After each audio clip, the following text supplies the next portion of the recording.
Jaun-andreok, neska-mutilak, hiritarrak, teknikariak, politikariak, egunon guztioi Gasteizko udalaren partaidetza eta gizarte etxeen sailaren izenean. Ongi etorria eman nahi dizuegu herritartasunerako eskola irekiaren gaurko jardunaldiari. Eskolak aurrera darrai, martxa honean, betiko moduan, eta gaur ezagutuko eta aztertuko ditugu sarean lan egiteko era ezberdinak, berriak batzuk eta oso interesgarriak guztiak. Sigue adelante EI Escola, la Escuela Abierta de la Ciudadanía, que como saben es una iniciativa puesta en marcha por el Servicio de Participación Ciudadana del Ayuntamiento de Vitoria-Gasteiz. Damos la bienvenida tanto a quienes nos acompañan en la sala como a quienes nos siguen por la web. Estamos retransmitiendo por streaming y saludamos ya a quienes se han conectado a través de la web del Ayuntamiento, www.vitoria-gasteiz.org/EI. Por cierto que ya estamos tuiteando también sobre esta jornada. Les animamos a ustedes a hacerlo con el hashtag EIEscola. Hoy aquí hablamos de trabajar en red y enseguida les explicamos en qué va a consistir la jornada. Pero antes nos da la bienvenida el responsable técnico del Departamento de Participación y Centros Cívicos, José Luis Pérez Gómez Cotelo. Un aplauso y la animamos. Bueno, egunon. Ongi etorriak eta eskerrik asko jardunaldi honetara etortzeagatik. Gaurko saioa beste urrats bat izango da guretzat herritartasunerako eskola irekiaren programazioan ikasturte honetan. Eta, Rosak esan duen bezala, gaurko saia izango da nola lan egin sarean, ezta? Eta, pentsatzen dugu gure taldean oso interesgarria da eta oso aproposa dela gai hau. Izan ere partaidetza eta gizarte berrikuntzari buruz hitz egiten dugunean beti agertzen dira lana sarean edo lan kolaboratzailea eta teorian argi daukagu, ezta? Ondo ulertzen dugu oso funtsezkoa dela elkarteen artean, enpresen artean, bai administrazioetan, oso funtsezkoa dela parte hartzea proiektuak eta lana kolaboratzailea, ezta? Baina hori teorian, baina gero praktikan oso zaila egiten zaigu, ezta? Eta, gaurko saioan alde batetik aukera izango dugu sarean lanari buruzko hainbat esperientzia ezagutzea, oso esperientzia interesgarriak, uste dut, bai enpresetan, bai administrazioetan, elkartetan, hori alde batetik, baina beste aldetik oso interesgarria izango da baita ere, denon artean, hausnarketa bat egitea, eta lan egiteko aukerak, ideiak, identifikatzeko gure praktikan inkorporatzeko, ezta? Eta hori guretzat izango da interesgarriena gaurko saioan, ezta? Bienvenidas a todos a esta jornada de hoy. Los que, sobre todo, agradecer a las personas que vienen de fuera a contarnos sus experiencias, ¿no?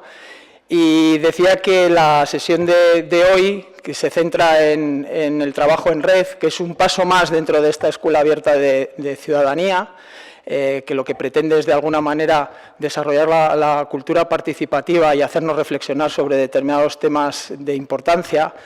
Y yo creo que es muy importante en el sentido de que hoy en día la participación, la incorporación de la participación ciudadana en la gestión pública no solamente es un derecho que tenemos que reivindicar casi todos los días, ¿no?, y poner en valor, sino que hoy en día yo creo que se convierte en una necesidad para tomar mejores decisiones en la gestión pública, para conseguir respuestas más adecuadas, ¿no?, ante la complejidad social en la que vivimos, ¿no? Y, claro, y esto nos lleva pues, a que muchas veces tenemos que revisar, tenemos que reinventar, tenemos que reflexionar sobre qué cauces de participación existen en la gestión pública, ¿no? Y en esa innovación social sobre la participación siempre aparece la importancia del trabajo en red, de que compartamos proyectos, de que nos enredemos, de que al final los conceptos de gobernanza, de transversalidad, etcétera, etcétera, que al final lo que nos llevan es a trabajos colaborativos, a que compartamos proyectos no solamente entre empresas, entre asociaciones, entre administraciones, sino también compartidos entre todos, ¿no? Es decir, el que fomentemos de alguna manera una red comunitaria donde los proyectos sean conjuntos. ¿Por qué? Porque eso nos va a permitir, indudablemente, trabajar en una ciudadanía corresponsable con la realidad en la que vivimos y con nuestras ciudades, ¿no?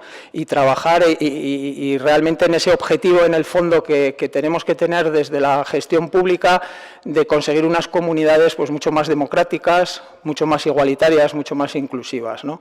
Yo, desde luego, desde el equipo de participación, que está muy implicado en esta escuela, lo que esperamos es que esto que nos sirva, que sea muy provechosa la jornada.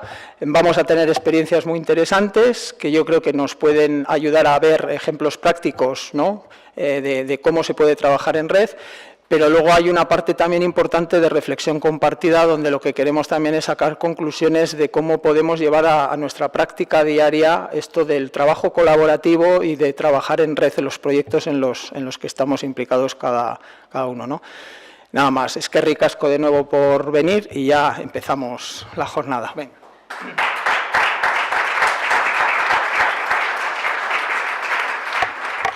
Eskerrik asko.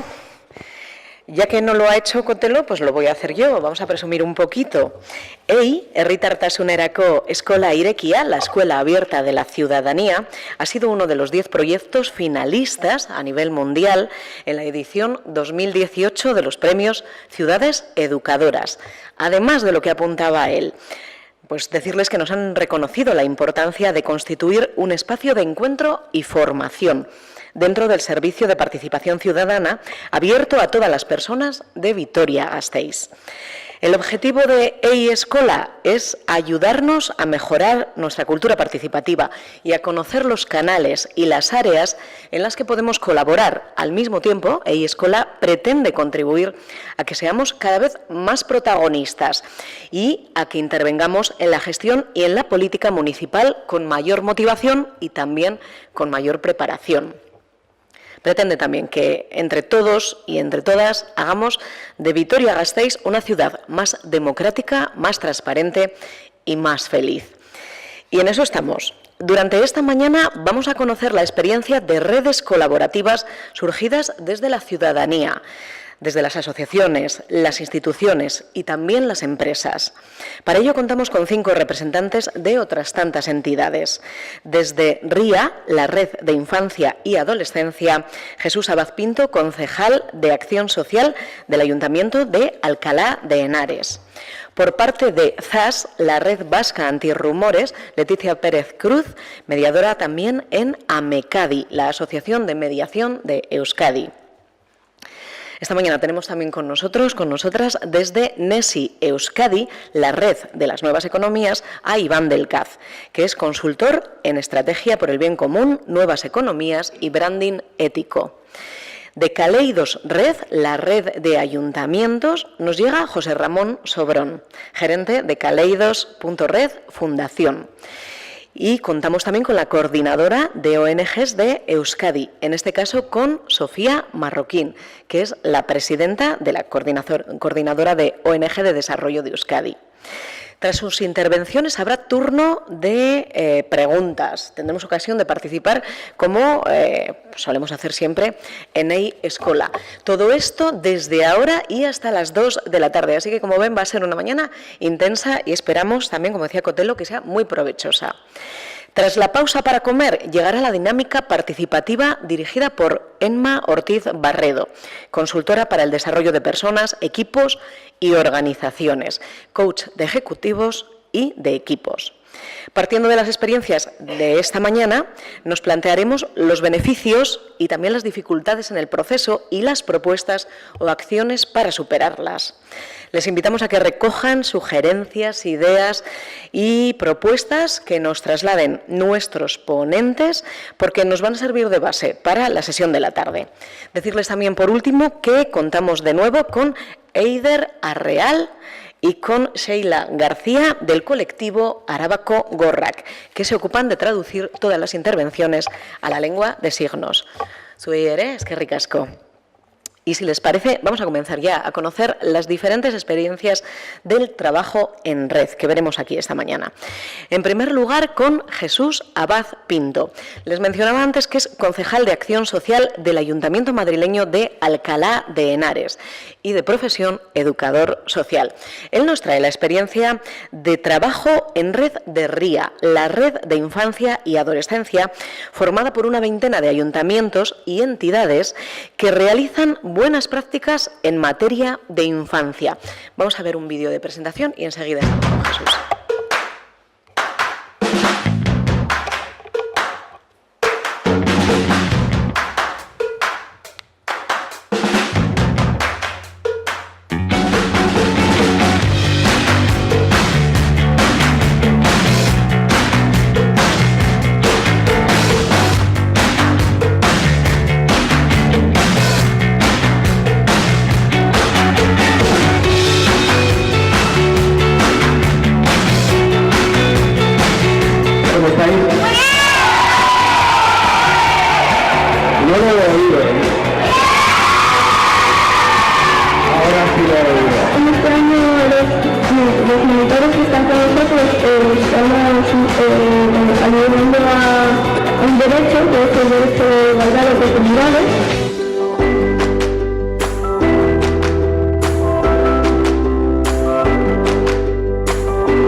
Bueno, pues hecha de alguna manera la presentación, vamos a empezar por la juventud, que se note que es lo que nos corre por las venas, y recibimos ya a Jesús Abad Pinto con un fuerte aplauso.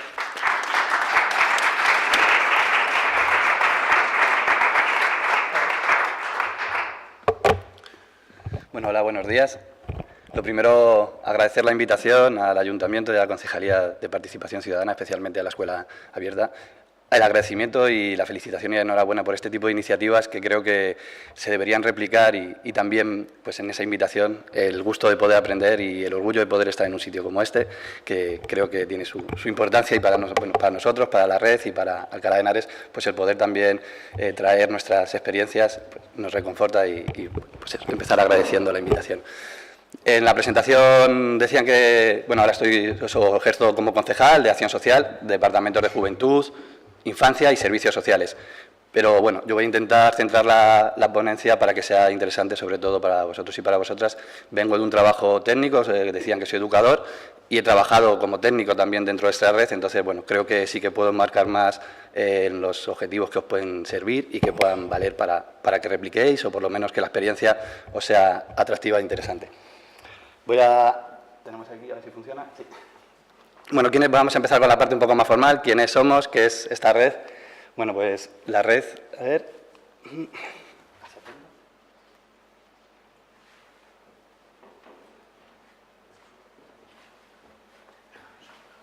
A ver si oyo. Cuando uno sale de casa siempre se pone un poco más nervioso porque juega afuera. Vale. Vale. Bueno, ¿quiénes somos? Ahí viene el total de ayuntamientos que forman parte de la red. Son muchos municipios, como veis, desde Alcalá de Henares, Alcázar de San Juan, Alcobendas, Alcorcón, Algete, Arganda del Rey, Arroyomolinos, Collado Villalba, Colmenar Viejo, Daimiel, Fuenlabrada, Getafe, Humanes de Madrid, Leganés. Bueno, pues ahí veis hasta 22 entidades locales, de las cuales somos 19 de la Comunidad de Madrid y 3 de Castilla-La Mancha. Si pasa... La población a la que hacemos un poco... Bueno, falta ahí... Bueno, en total atendemos o digamos que toda la población de infancia con la que trabajan todos estos municipios, desde ayuntamientos de grandes municipios de 200.000 habitantes, ayuntamientos mucho más pequeños de 5.000, es una red muy diversa en ese sentido, atiende a una población o tiene impacto sobre una población aproximadamente, hablo de memoria, de unos 350.000 niños y niñas. Lo más importante, yo creo, cuando hablamos de esta red es saber cuáles son nuestros objetivos. Esta red parte primeramente de lo que era un consorcio. Eso es una estructura que era mucho más difícil de gestionar. Un consorcio requiere muchos más trámites burocráticos y administrativos. Y el consorcio se deshizo hace aproximadamente 8 años y entonces los técnicos de ese consorcio veían imprescindible seguir viéndose, seguir juntándose y seguir compartiendo esas experiencias y compartiendo todo el conocimiento que tenían. Entonces, entre técnicos se propuso hacer un convenio de colaboración entre ayuntamientos que facilita muchísimo el trabajo y además permite un marco normativo para poder juntarse. Entonces, esto es una de las primeras reflexiones que queríamos un poco exponer desde la red.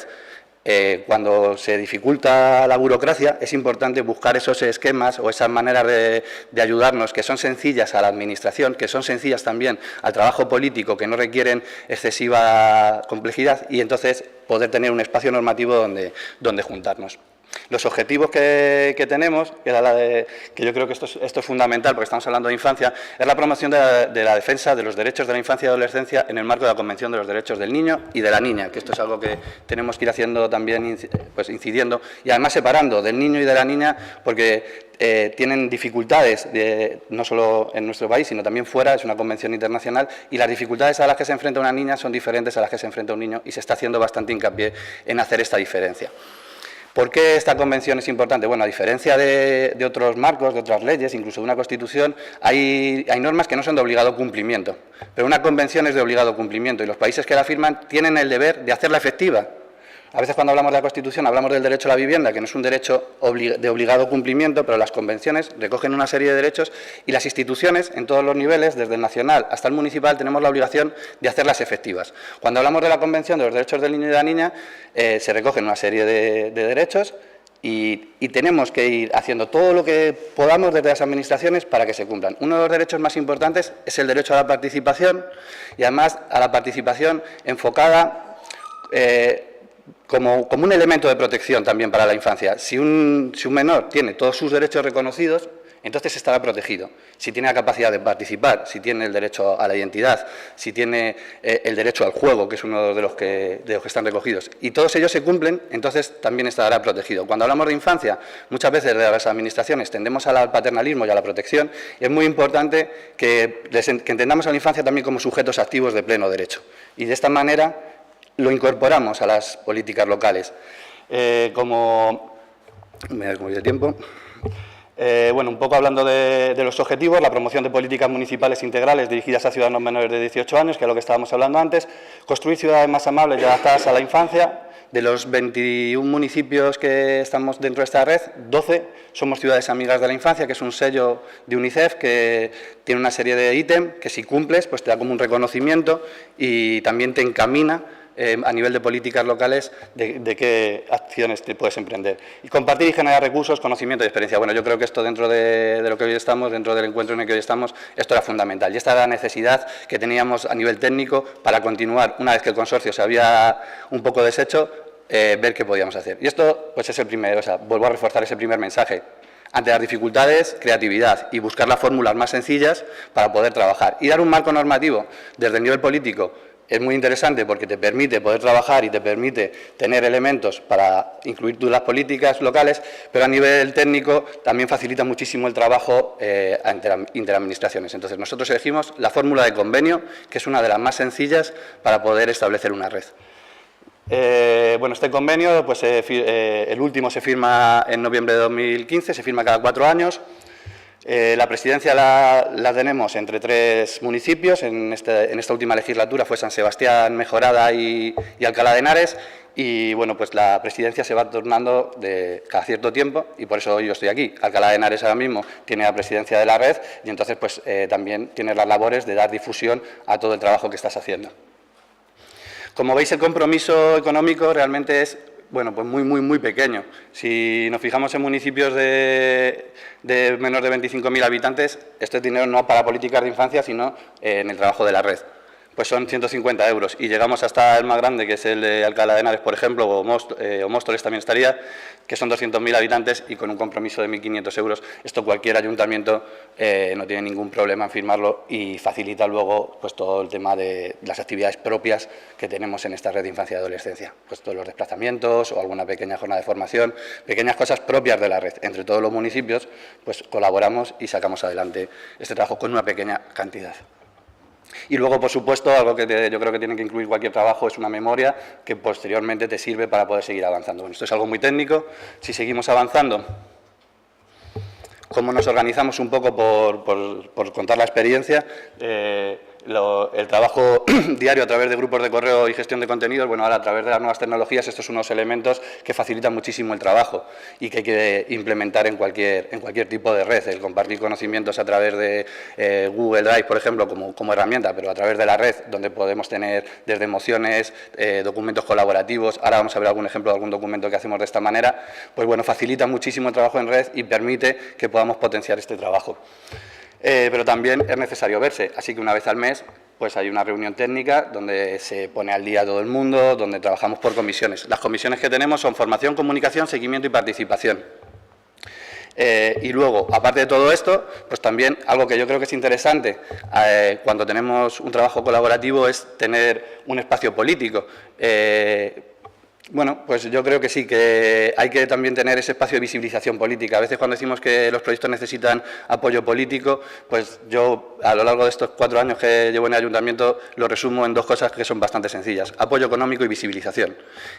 Y visibilización en el sentido de apoyar, de dar cobertura a lo que se está haciendo, al trabajo que se está haciendo. Y es necesario que también abramos puertas y que facilitemos el trabajo también a los políticos para que tengan un espacio dentro de las redes, y en esa colaboración es más fácil entenderse y caminar juntos. Entonces nosotros, bueno, pues la comisión de formación, voy a ir rápido en las comisiones, luego si hay que pararse en alguna más, lo vemos. La comisión de formación, y ahí es donde hacemos un poco la detección de necesidades a través de estos encuentros presenciales, con una acción formativa al año en colaboración con la Escuela de Animación de la Comunidad de Madrid, que es una escuela que bueno, pues, es para toda la comunidad y tiene diferentes tipos de cursos, y en colaboración con ellos, a través de esa detección de necesidades que se ha hecho, se le propone una serie de cursos a los que todo el mundo puede acceder. No, sí, está bien. Sí, porque a los enlaces creo que no vamos a poder entrar, entonces si pasamos a la comisión de comunicación. Mira, trabajando en infancia, esta es una de las comisiones que yo creo que es más importante y que creo que puede ser extrapolable a otros tipos de redes. No solo por visibilizar el trabajo que se hace, que es fundamental, sino también porque como estamos hablando todo el rato de chicos y de chicas, es muy importante también el tratamiento que se hace a la imagen de los niños y de las niñas. Y la reflexión en la que venimos trabajando, que ha sido un poco cómo proteger también o no la utilización de la infancia, pues o política o una utilización de medios de comunicación. Entonces, en esta comisión se ha realizado un documento que hemos enviado a todos los medios de comunicación a nivel técnico, junto con los chicos y las chicas, que esto lo vamos a ir reforzando luego. Siempre con el trabajo colaborativo con los grupos con los que trabajamos, se hizo una serie de recomendaciones, primero a nivel legal, a nivel normativo, donde íbamos viendo cuáles eran los derechos que tenían recogidos, pero también qué mensajes nos lanzaban los chicos y qué es lo que nos querían decir. Hace un mes estuvimos en el Congreso de los Diputados, en una comisión que hay de infancia, y allí uno de los chicos que estaba hablando, uno de los ponentes, lo dijo claramente a todos los diputados que estaban allí. Espero que esto no solo sea una foto que os sirve para que tengáis una buena imagen, sino que la foto que hagamos signifique el trabajo que estamos llevando a cabo. Claro, la reflexión de un chico cuando nos dice esto, pues yo creo que nos la tenemos que llevar, y además nos la tenemos que llevar a todas nuestras instituciones, a las pequeñas asociaciones y a las grandes asociaciones. Muchas veces no nos damos cuenta, y más ahora con todas las nuevas tecnologías, de cómo tratamos la imagen de la infancia. Y es importante escuchar a los chicos y las chicas. Nosotros a veces, por ejemplo, hacemos un pleno allí con los niños y las niñas, y yo personalmente tenía dudas de si debíamos hacer la foto o no con estos chicos. Y lo que nos vinieron a decir ese día, sí, nosotros queremos salir porque queremos que sea nuestro trabajo. Bien, eso es diferente a la utilización de la imagen de una persona para un beneficio personal. Entonces, bueno, pues en este documento, la verdad es que nosotros lo mandamos a todos los medios de comunicación locales, y cuando tenemos algún problema en alguna noticia, alguna actividad que estamos haciendo, recurrimos a él y decimos, oye, mira, hemos decidido esta línea, preferiríamos que no utilizaras este tipo de imágenes. Bueno, y también hacemos una declaración institucional conjunta aprobada en el pleno de todos los ayuntamientos. Éramos 22 municipios. Habéis visto al principio del todo un vídeo. En ese vídeo es el encuentro que es el final o el resultado final del trabajo. Allí los chicos y las chicas eligen un derecho sobre el que trabajar. Y llevamos el día 20 de noviembre, que es cuando se conmemora la Convención de los Derechos del Niño y de la Niña, a una declaración institucional firmada por todos los grupos políticos, donde nos comprometemos al trabajo en red, que esto es importante, y donde también elegimos un derecho a trabajar a lo largo de todo el año. Y luego hacemos campañas de comunicación en torno a ese derecho. Si seguimos avanzando en cuanto a las comisiones, hay una comisión de seguimiento, que esta es quizá la más formal. Bueno, pues aquí se supervisa y se garantiza el funcionamiento de la red, se eligen los representantes de la red, se buscan más vías de financiación para proyectos concretos, y buscamos también establecer alianzas con otras organizaciones que trabajan por la infancia y la adolescencia. Y luego, para mí, esta es una de las más importantes y creo que es la que más sentido tiene en el día de hoy, que es la comisión de participación, donde, bueno, pues así los objetivos serían conocer nuestros órganos y estructuras de participación, organiza un encuentro anual de órganos de participación de infancia y adolescencia, orienta la implementación de estructuras de participación infantil, y tenemos una guía de participación que puede servir de referente a aquellas entidades locales que quieran iniciarse o avanzar en el ámbito de los derechos de la participación infantil. Este es el objetivo con el que se forma la red también. Uno de los, decíamos, la convención como marco y el enfoque el enfoque de participación. Aquí sí que me gustaría extenderme un poco cuando hablamos de conocer nuestros órganos y estructuras de participación, y aprovechar que estamos aquí también para potenciar esa estructura. En la red nos juntamos, vamos hablando y vemos cuáles son nuestras estructuras de organización internas en los ayuntamientos. Y en el marco de la Convención de los Derechos está el derecho a la participación. Entonces empezamos a organizarnos y a replicar experiencias. Voy a centrarme un poquito más en la de Alcalá para contaros cómo funcionamos a nivel de participación infantil y qué repercusión tiene luego a nivel de red. En Alcalá de Henares, 200.000 habitantes y 5 distritos. Se forma una comisión de participación de infancia y adolescencia en cada distrito a través de una elección democrática en todos los colegios. Y en cada distrito tenemos 3 grupos, pequeños, medianos y grandes, por resumir. Entonces, en total tendríamos como 15 grupos de participación de infancia y adolescencia, que se van reuniendo una vez al mes y van reflexionando en torno a sus derechos. Si cogimos, por ejemplo, vamos a coger el ejemplo del derecho a la participación, que hicieron una campaña de comunicación, se eligió hace 4 años el derecho a la participación, y se hizo una campaña que todos movimos por redes. La habían hecho los chicos, se llamaba Apuesta por el 27, y era una especie de marketing viral. Durante un mes, antes del 20 de noviembre, empezamos a hablar de Apuesta por el 27, y nadie sabía lo que era. Los chicos lo movían por redes, Entonces, llegó el 20 de noviembre y el 27 es el derecho a la participación. Entonces, los chicos y las chicas empezaron a reflexionar sobre sus derechos de participación. Y en Alcalá de Henares, las comisiones de participación infantil se reúnen todos los meses y una vez cada 6 meses se juntan en el pleno del ayuntamiento los chicos y chicas que ellos eligen y nos traen sus propuestas. Ahí nos dimos cuenta de que la participación tiene que ser real y efectiva, que no vale una participación estéril, que no vale una participación donde los chicos nos dicen que quieren que arreglemos un parque y nosotros como políticos nos comprometamos a nada, porque entonces dejarían de participar. Y en los niveles de participación, si es mejor una participación pequeña y si uno solamente puede explicarlo y si solamente puede ser un mural colaborativo en un municipio pequeño, que esa participación sea efectiva y sea real, y si no, no hacer nada y explicarlo, porque generaríamos una frustración que luego evitaría la participación. En Alcalá de Henares, una de las propuestas que nos trajeron era que en torno al derecho al juego había unas plaquitas en Alcalá que ponía prohibido jugar a la pelota y ellos consideraban que eso no podía ser, que iba en contra de su derecho al juego. Entonces nos trajeron la propuesta de cambiar esas placas por unas placas que pusiera jugar respetando.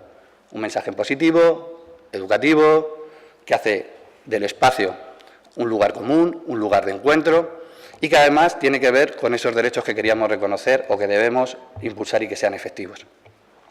En ese momento cogemos el testigo que nos dan los chicos y las chicas y lo llevamos al pleno del Ayuntamiento de Alcalá de Henares en formato de moción. No solo firmamos una declaración institucional, sino que llevábamos una moción en la que decíamos que íbamos a cambiar todas esas placas por las placas que pusiera jugar respetando. Esa moción, que al principio se lleva con miedo porque puede generar ruido y puede generar malestar entre algunos vecinos, resultó ser una de las noticias y de las iniciativas que más repercusión tuvo a nivel comunicativo, no solo en Alcalá de Henares, sino que se empezó a extender por algunos sitios de España y también incluso en algún sitio de Europa, pues en algún periódico hicieron mención. Claro, empezamos en un trabajo de comisiones de participación en un barrio, unos chicos nos dicen, oye, aquí no se está cumpliendo un derecho, lo reflexionan entre todos, nos proponen un mensaje positivo, nos lo traen a un pleno consultivo y lo llevamos a un pleno decisivo. Y empieza a hacerse efectivo y cambiamos la primera placa de prohibido jugar por jugar respetando y poco a poco lo fuimos cambiando de manera paulatina. Cuando esta experiencia funciona bien, otros ayuntamientos que están en la red lo miran y dicen, oye, esto tiene sentido. Y como tiene sentido, vamos a llevar esta iniciativa en otros ayuntamientos. Al año siguiente, a los 6 meses, cuando volvemos a juntarnos en el pleno con los chicos y las chicas, les contamos cómo está funcionando esto y empezamos a enseñarles noticias de otros ayuntamientos. El poder pedagógico que tiene que se reflexione en un barrio, que se lleve a una ciudad y que se extienda a otros municipios, el poder de transformación de mi entorno es mi responsabilidad y tengo el derecho a modificarlo, bueno, pues para nosotros es un éxito pedagógico. No es un éxito solo cambiar las placas porque es un derecho reconocido, sino es un éxito que desde pequeños vayamos dándonos cuenta de la importancia que tiene la participación y de las capacidades que tenemos de intervenir. Y dentro de una red lo podemos extrapolar y llevar a diferentes sitios. Por lo tanto, pequeñas iniciativas que nacen en un barrio pequeño se pueden extrapolar a muchas ciudades a través de las redes. Entonces, bueno, por eso quería coger ese ejemplo, porque me parece que ilustra muy bien cómo un trabajo pequeñito, si trabajamos de manera colaborativa y tenemos los elementos suficientes, podemos tener grandes iniciativas. Si seguimos avanzando, bueno, pues esto no lo podemos saltar porque es un poco lo que venía explicando. Igual era la parte de... Bueno, y luego los encuentros, que si podemos... Sí,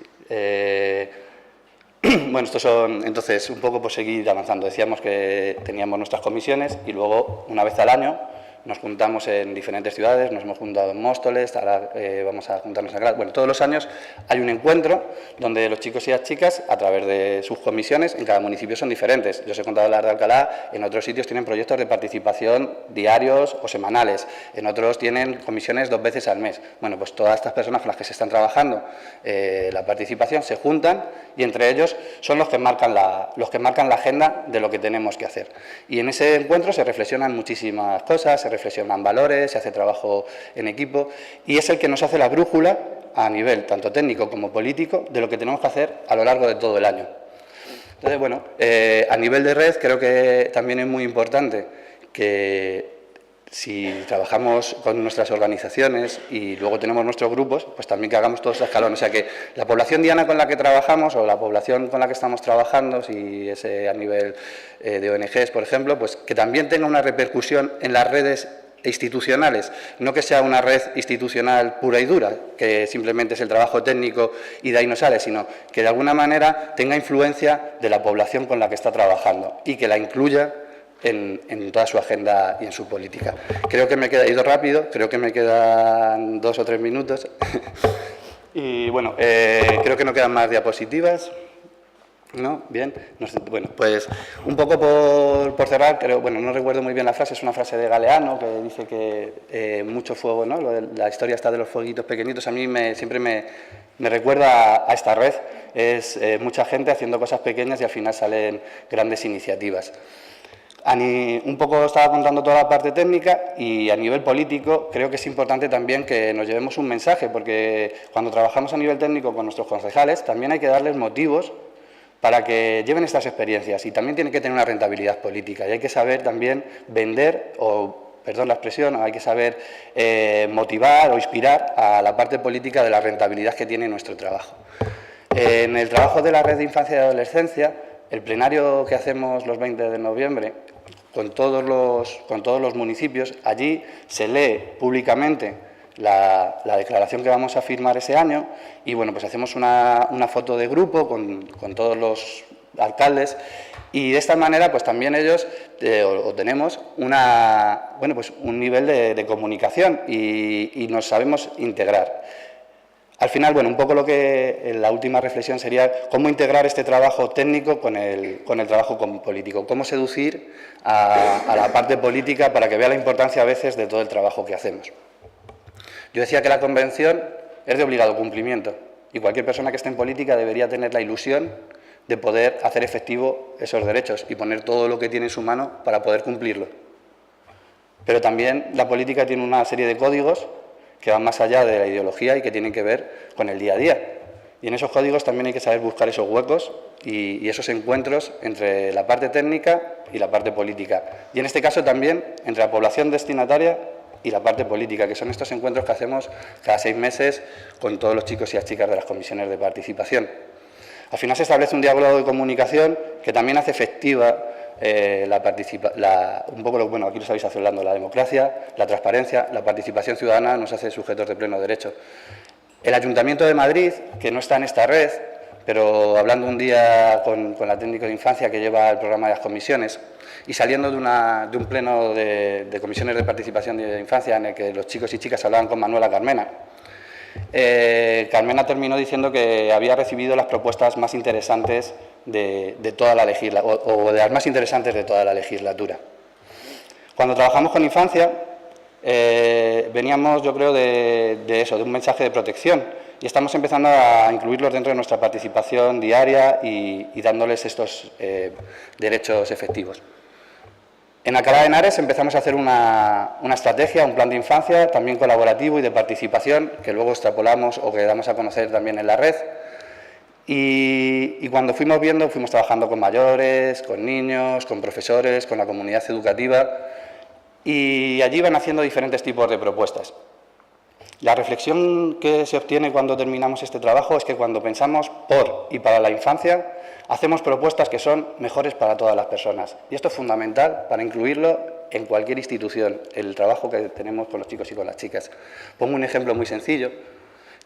Hablamos de parques y empezamos a hablar de parques. ¿Qué queréis que tenga un parque? Y te dicen, queremos que tenga una tirolina, queremos que tenga grandes columpios, que tenga balancines. Y entonces alguien dice, pero claro, ¿qué pasa con un chico que va en silla de ruedas? ¿Cómo monta en un columpio? Y entonces todos los chicos y todas las chicas dijeron, alto, no queremos ya una tirolina. Si queremos tirolinas para que puedan montar todas las personas. Todas las propuestas que hacen los chicos y las chicas son mucho más altruistas que las que solemos hacer desde otros espacios. Siempre buscan el beneficio de las demás personas y no buscan el clientelismo de su grupo. Si a veces estamos en asociaciones en las que peleamos por los derechos de algo, vamos con nuestra reivindicación en la cabeza y es lo más importante y es normal porque estamos haciendo un ejercicio de lucha y eso tiene que ser así.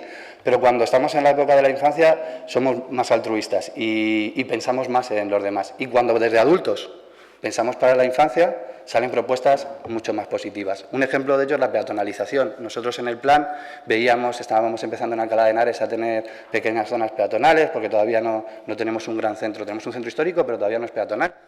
Y mientras que cuando estás en este tipo de iniciativas tienen muchas críticas, comerciantes, otros partidos políticos, cuando estamos pensando en la infancia, todo el mundo quiere que haya zonas peatonales para sus hijos, para sus hijas, para sus nietos, y eso es increíble, El diseñar nuestras políticas para la infancia, diseñamos políticas generales. Esta estrategia nos dice al final, después de hablar con cientos de personas, hacer protocolos de participación digital, encuentros con grupos, al final las conclusiones así, a grandes rasgos, era que quieren que caminemos a una ciudad solidaria, que quieren que caminemos a una ciudad medioambiental, a una ciudad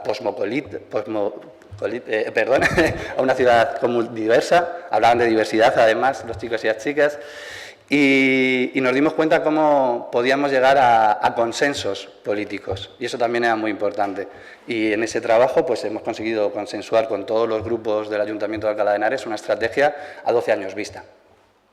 Bueno, pues un poco esta es la experiencia de Alcalá de Henares y espero que os pueda servir y luego contestaré a las dudas que tengáis.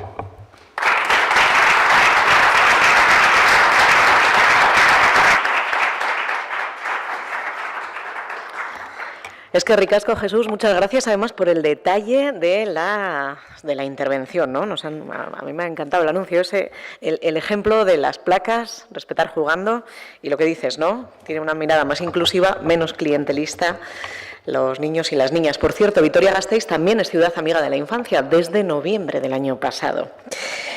Vamos a continuar, si les parece, eta jarraian entzungo dugu Leticia Pérez Cruz. Lehen esan bezala, berak egin du lan Amekadin, Euskadiko bitartekaritza elkartean, eta azalduko digu SAS zurrumurruen aurkako sarean egiten ari diren lana. Bera jaso baino lehen ikusiko dugu beste bideo bat.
Pues como decíamos, vamos a escuchar a continuación a Leticia Pérez Cruz, que viene de parte de ZAS, la Red Vasca Antirrumores. Nahi duzunean, Leticia.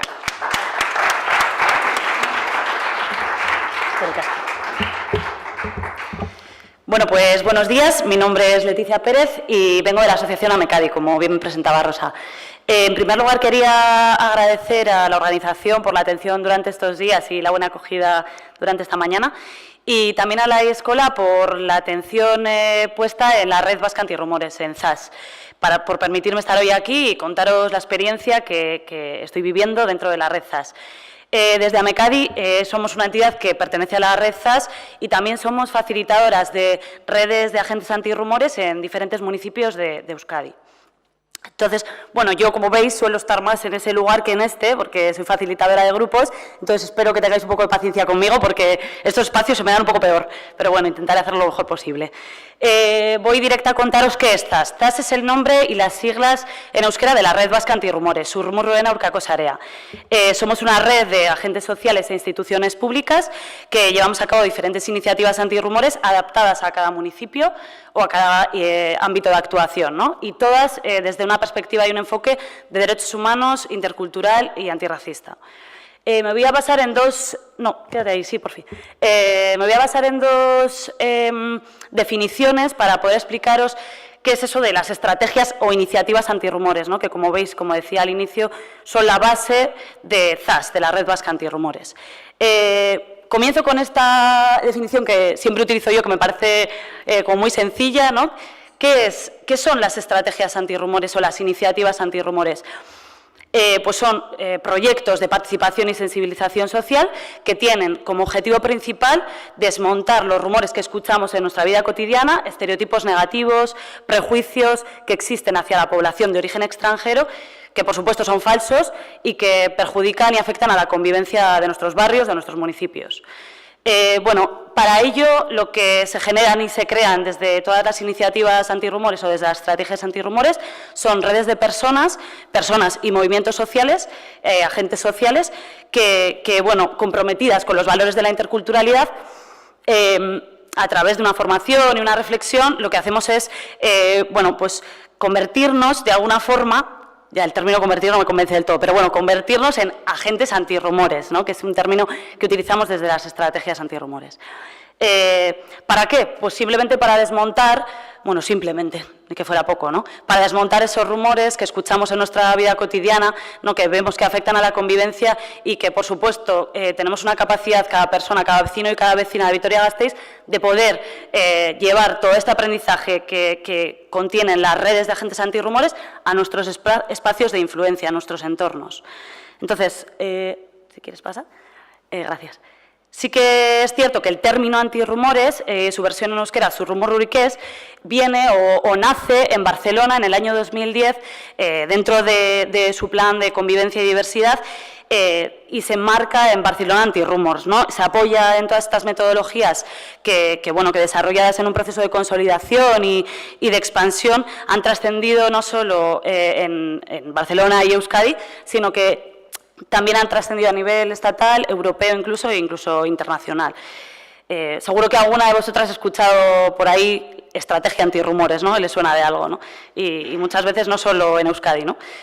Bueno, me baso también en esta, como os decía, en otra definición de qué es la estrategia antirrumores. Me baso en la definición de Daniel de Torres, uno de los ideólogos de la estrategia antirrumores en Barcelona. Es un proceso, como veis, de cambio social, ¿no? Que lo que tiene como objetivo es prevenir la discriminación, promover la inclusión y la interacción positiva y aprovechar al máximo la diversidad. Sí que me gustaría también centrarme en esta segunda parte de la definición de Daniel de Torres, en la que me parece interesante que habla de estrategia innovadora de ciudad. Es interesante que pongamos el enfoque en que es una estrategia desde lo local. ZAS viene a reflexionar desde lo global, luego lo explicaré, pero la estrategia antirrumores siempre debe ser impulsada desde el ámbito local. Por otro lado, también me parece interesante cuando Daniel de Torres habla de promover un cambio en las percepciones. Normalmente los proyectos, las personas que trabajáis en el ámbito social, que veo que aquí hay varias de vosotras, seguro que estáis conmigo en que nos centramos muchísimo en las actitudes, en los comportamientos. Desde la estrategia antirrumores intentamos ir un paso previo, ¿no? Trabajar desde un paso previo, desde las percepciones, con toda la complejidad que hoy atañe, ¿no? Pero sí que es cierto que trabajar desde las percepciones nos ayuda luego a poder enfocarnos en los comportamientos. no tanto cambiar esos actitudes y comportamientos, a veces hablamos de cambiar, de convencer, pero está claro que ese no es el lugar. Sería más bien sembrar la duda, generar cuestionamientos, o sea, y es más fácil si lo hacemos desde las percepciones, desde este trabajo. ¿Sí? Y por último, otro de los detalles que me gustaría destacar de la definición de Daniel de Torres es una de las señas de identidad de la estrategia antirrumores y tiene que ver con la triangulación. Es decir, en la estrategia antirrumores es importantísimo que el impulso sea compartido desde esta triangulación. ¿Y cuál es esa triangulación? Por un lado, las instituciones públicas, en segundo lugar, los movimientos o las organizaciones sociales y, en tercer lugar, la ciudadanía, los vecinos y vecinas de los municipios y de los barrios. Esta es, para mí y para muchas de nosotras dentro de ZAS, la potencialidad de la estrategia antirrumores. Vale.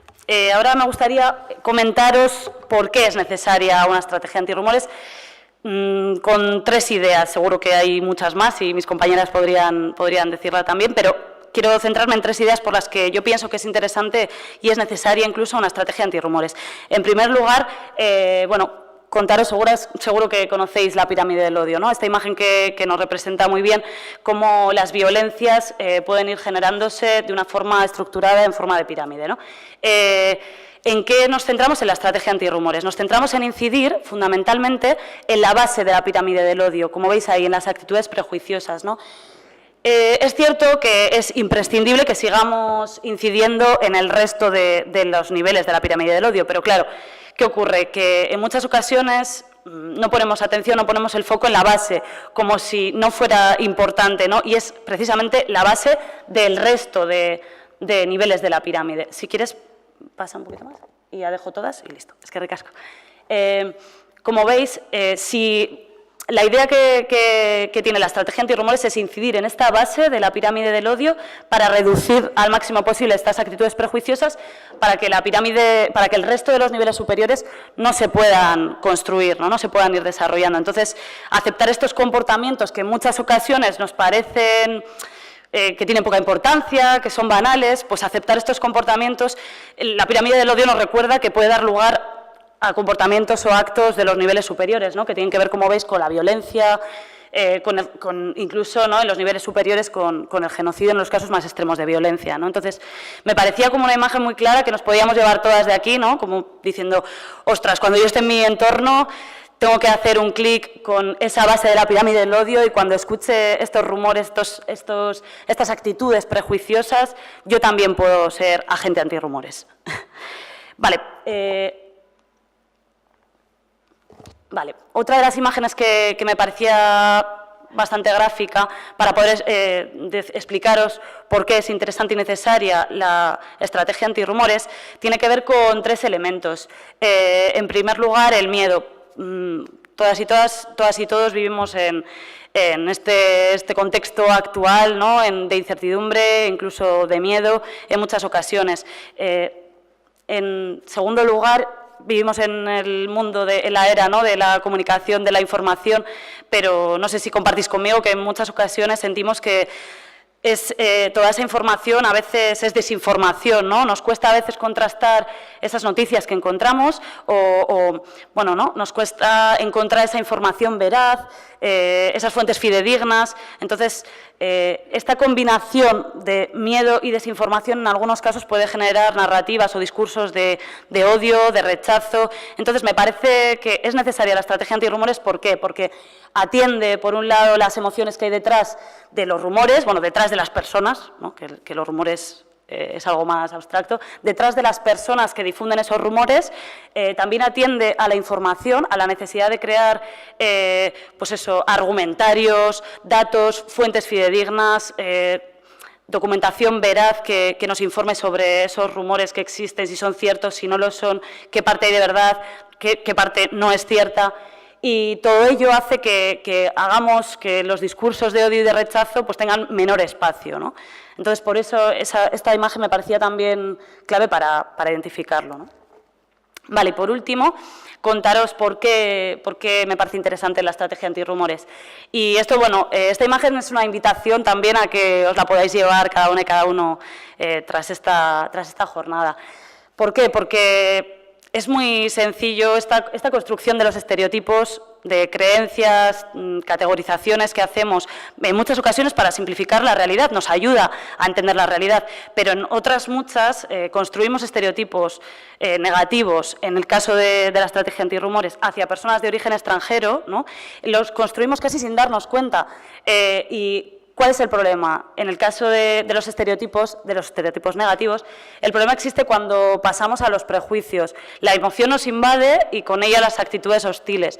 Y es muy sencillo, muy fácil, o sea, este proceso ocurre casi sin darnos ni cuenta, que lleguemos a actos de discriminación, a actos discriminatorios. Entonces, yo os invito a que podáis llevaros esta imagen para que podáis reflexionar cada una y cada uno en vuestros entornos sobre qué construcciones hacemos cada una y cada uno sobre diferentes colectivos, en el caso de la estrategia antirrumores sobre las personas de origen extranjero, cómo nos sentimos cuando tenemos esas creencias y si llevamos a cabo actos de discriminación o no.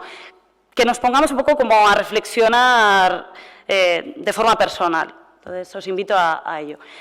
Y bueno, ante todo este contexto que os presento, para propiciar estos cambios tan profundos, ¿no?, de los que os estoy hablando, ¿no?, cambios en las percepciones, creo que las iniciativas antirrumores llevaban muchísimo tiempo pensando que hay que ir más allá, ¿no?, que lo local es el lugar de impulso, pero que teníamos que ir más allá.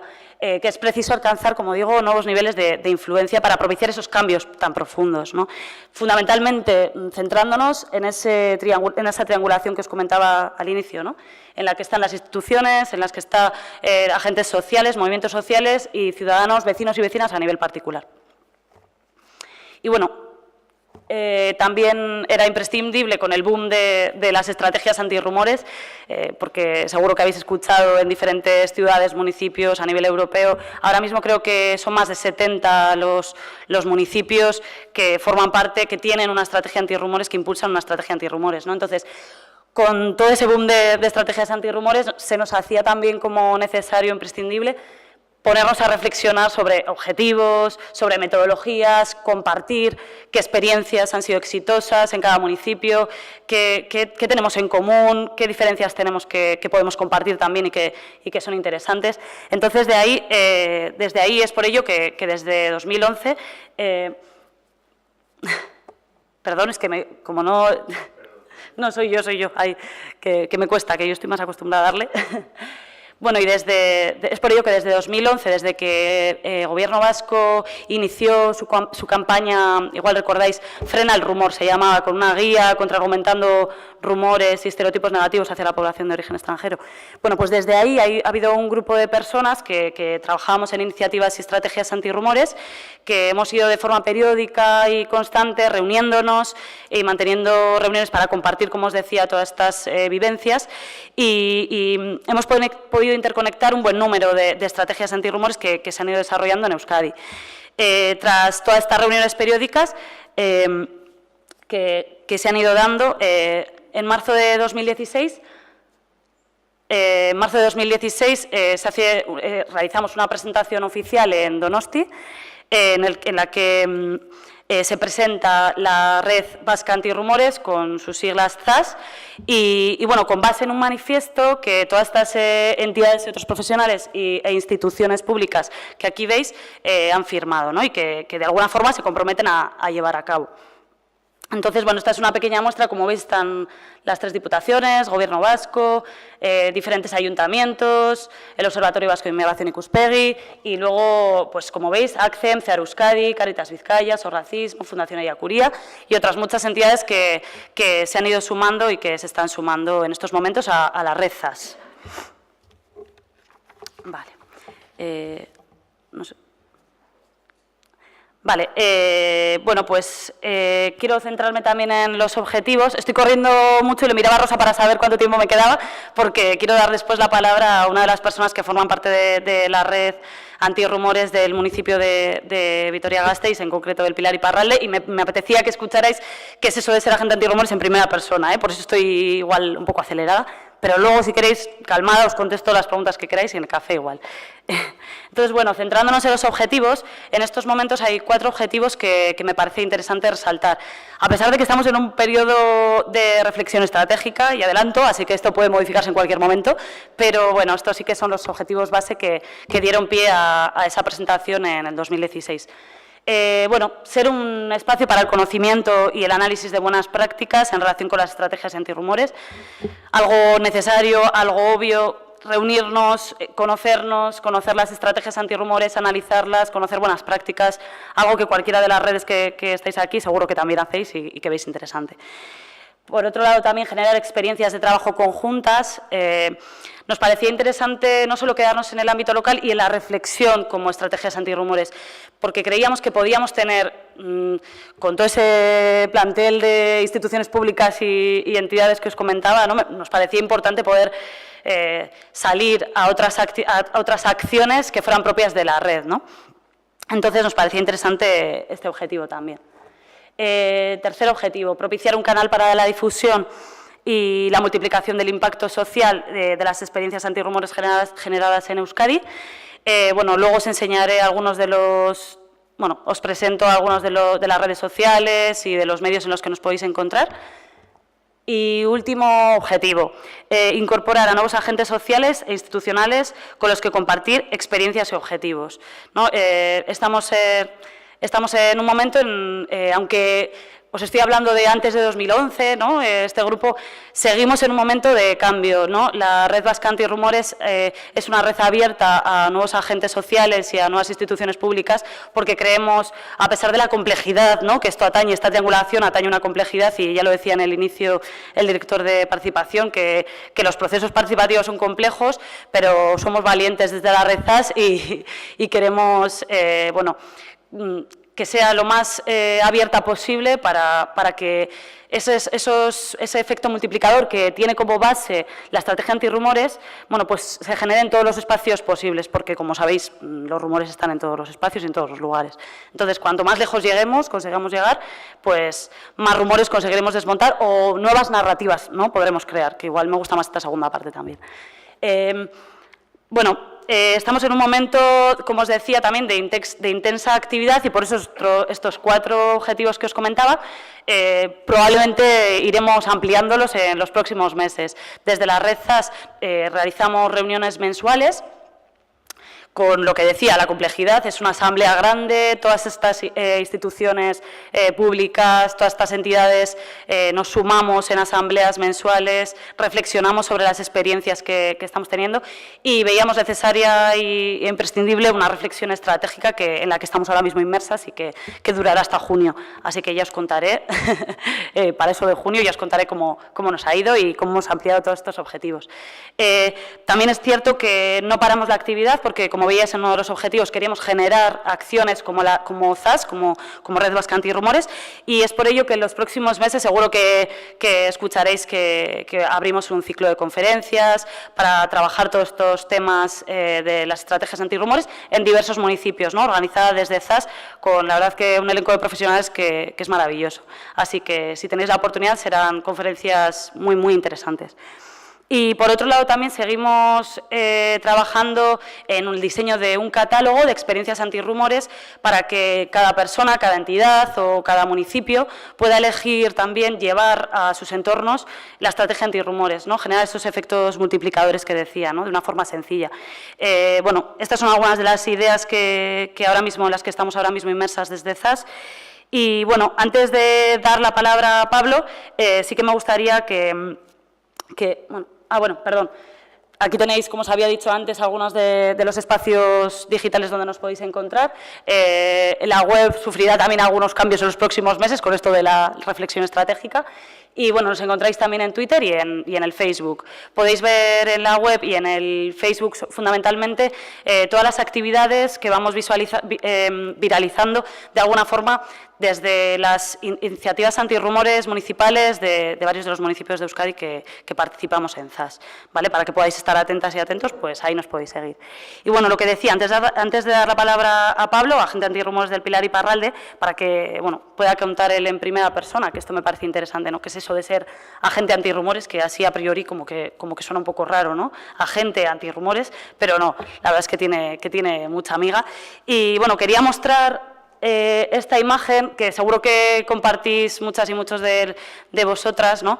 Porque fundamentalmente la quería mostrar para agradecer a todas esas personas que forman parte de las redes antirrumores de varios de los municipios, de muchos de los municipios de Euskadi, ¿no? Que tengo el placer de facilitar esos grupos y en especial, ya que estamos en Vitoria-Gasteiz, dentro de la estrategia municipal antirrumores, a la red antirrumores de Salburua y a la red antirrumores del Pilar y Parralde, porque hacen un trabajo increíble al que os animo que os podáis unir cuando consideréis, porque no solo se forman con una formación básica muy potente, sino que también asisten a seminarios específicos sobre rumores que les preocupan de la realidad actual, proponen acciones, reflexionan sobre cuáles son las situaciones cotidianas con las que se enfrentan y que tienen que afrontar en su día a día, ¿no? Conversaciones que pueden salir, lo mismo en el poteo con la cuadrilla, en la cena de Navidad y que seguro que ahora muchas de vosotras os están viniendo a la cabeza, ¿no? Entonces, quería agradecer a estas personas porque la red ZAS es una red realmente de redes, o sea, hay muchísimas redes que están funcionando. Y bueno, un ejemplo de ello es que esta presentación no habría sido posible sin una de las agentes antirrumores que está por ahí también, que Marta, de la red antirrumores del Pilar y Parralde, y que también tenemos a Pablo aquí como agente antirrumores, ¿no? Por eso quería deciros que estas son acciones antirrumores, ¿no? Pequeñas acciones antirrumores que de forma voluntaria vecinos y vecinas de los municipios pues eso, dan a conocer y multiplican este efecto, ¿no? Que tiene la estrategia antirrumores. Entonces, bueno, es imposible, ¿no? Creo que como dice la frase, si quieres llegar rápido, camina solo. Si quieres llegar lejos, camina acompañado. Gracias.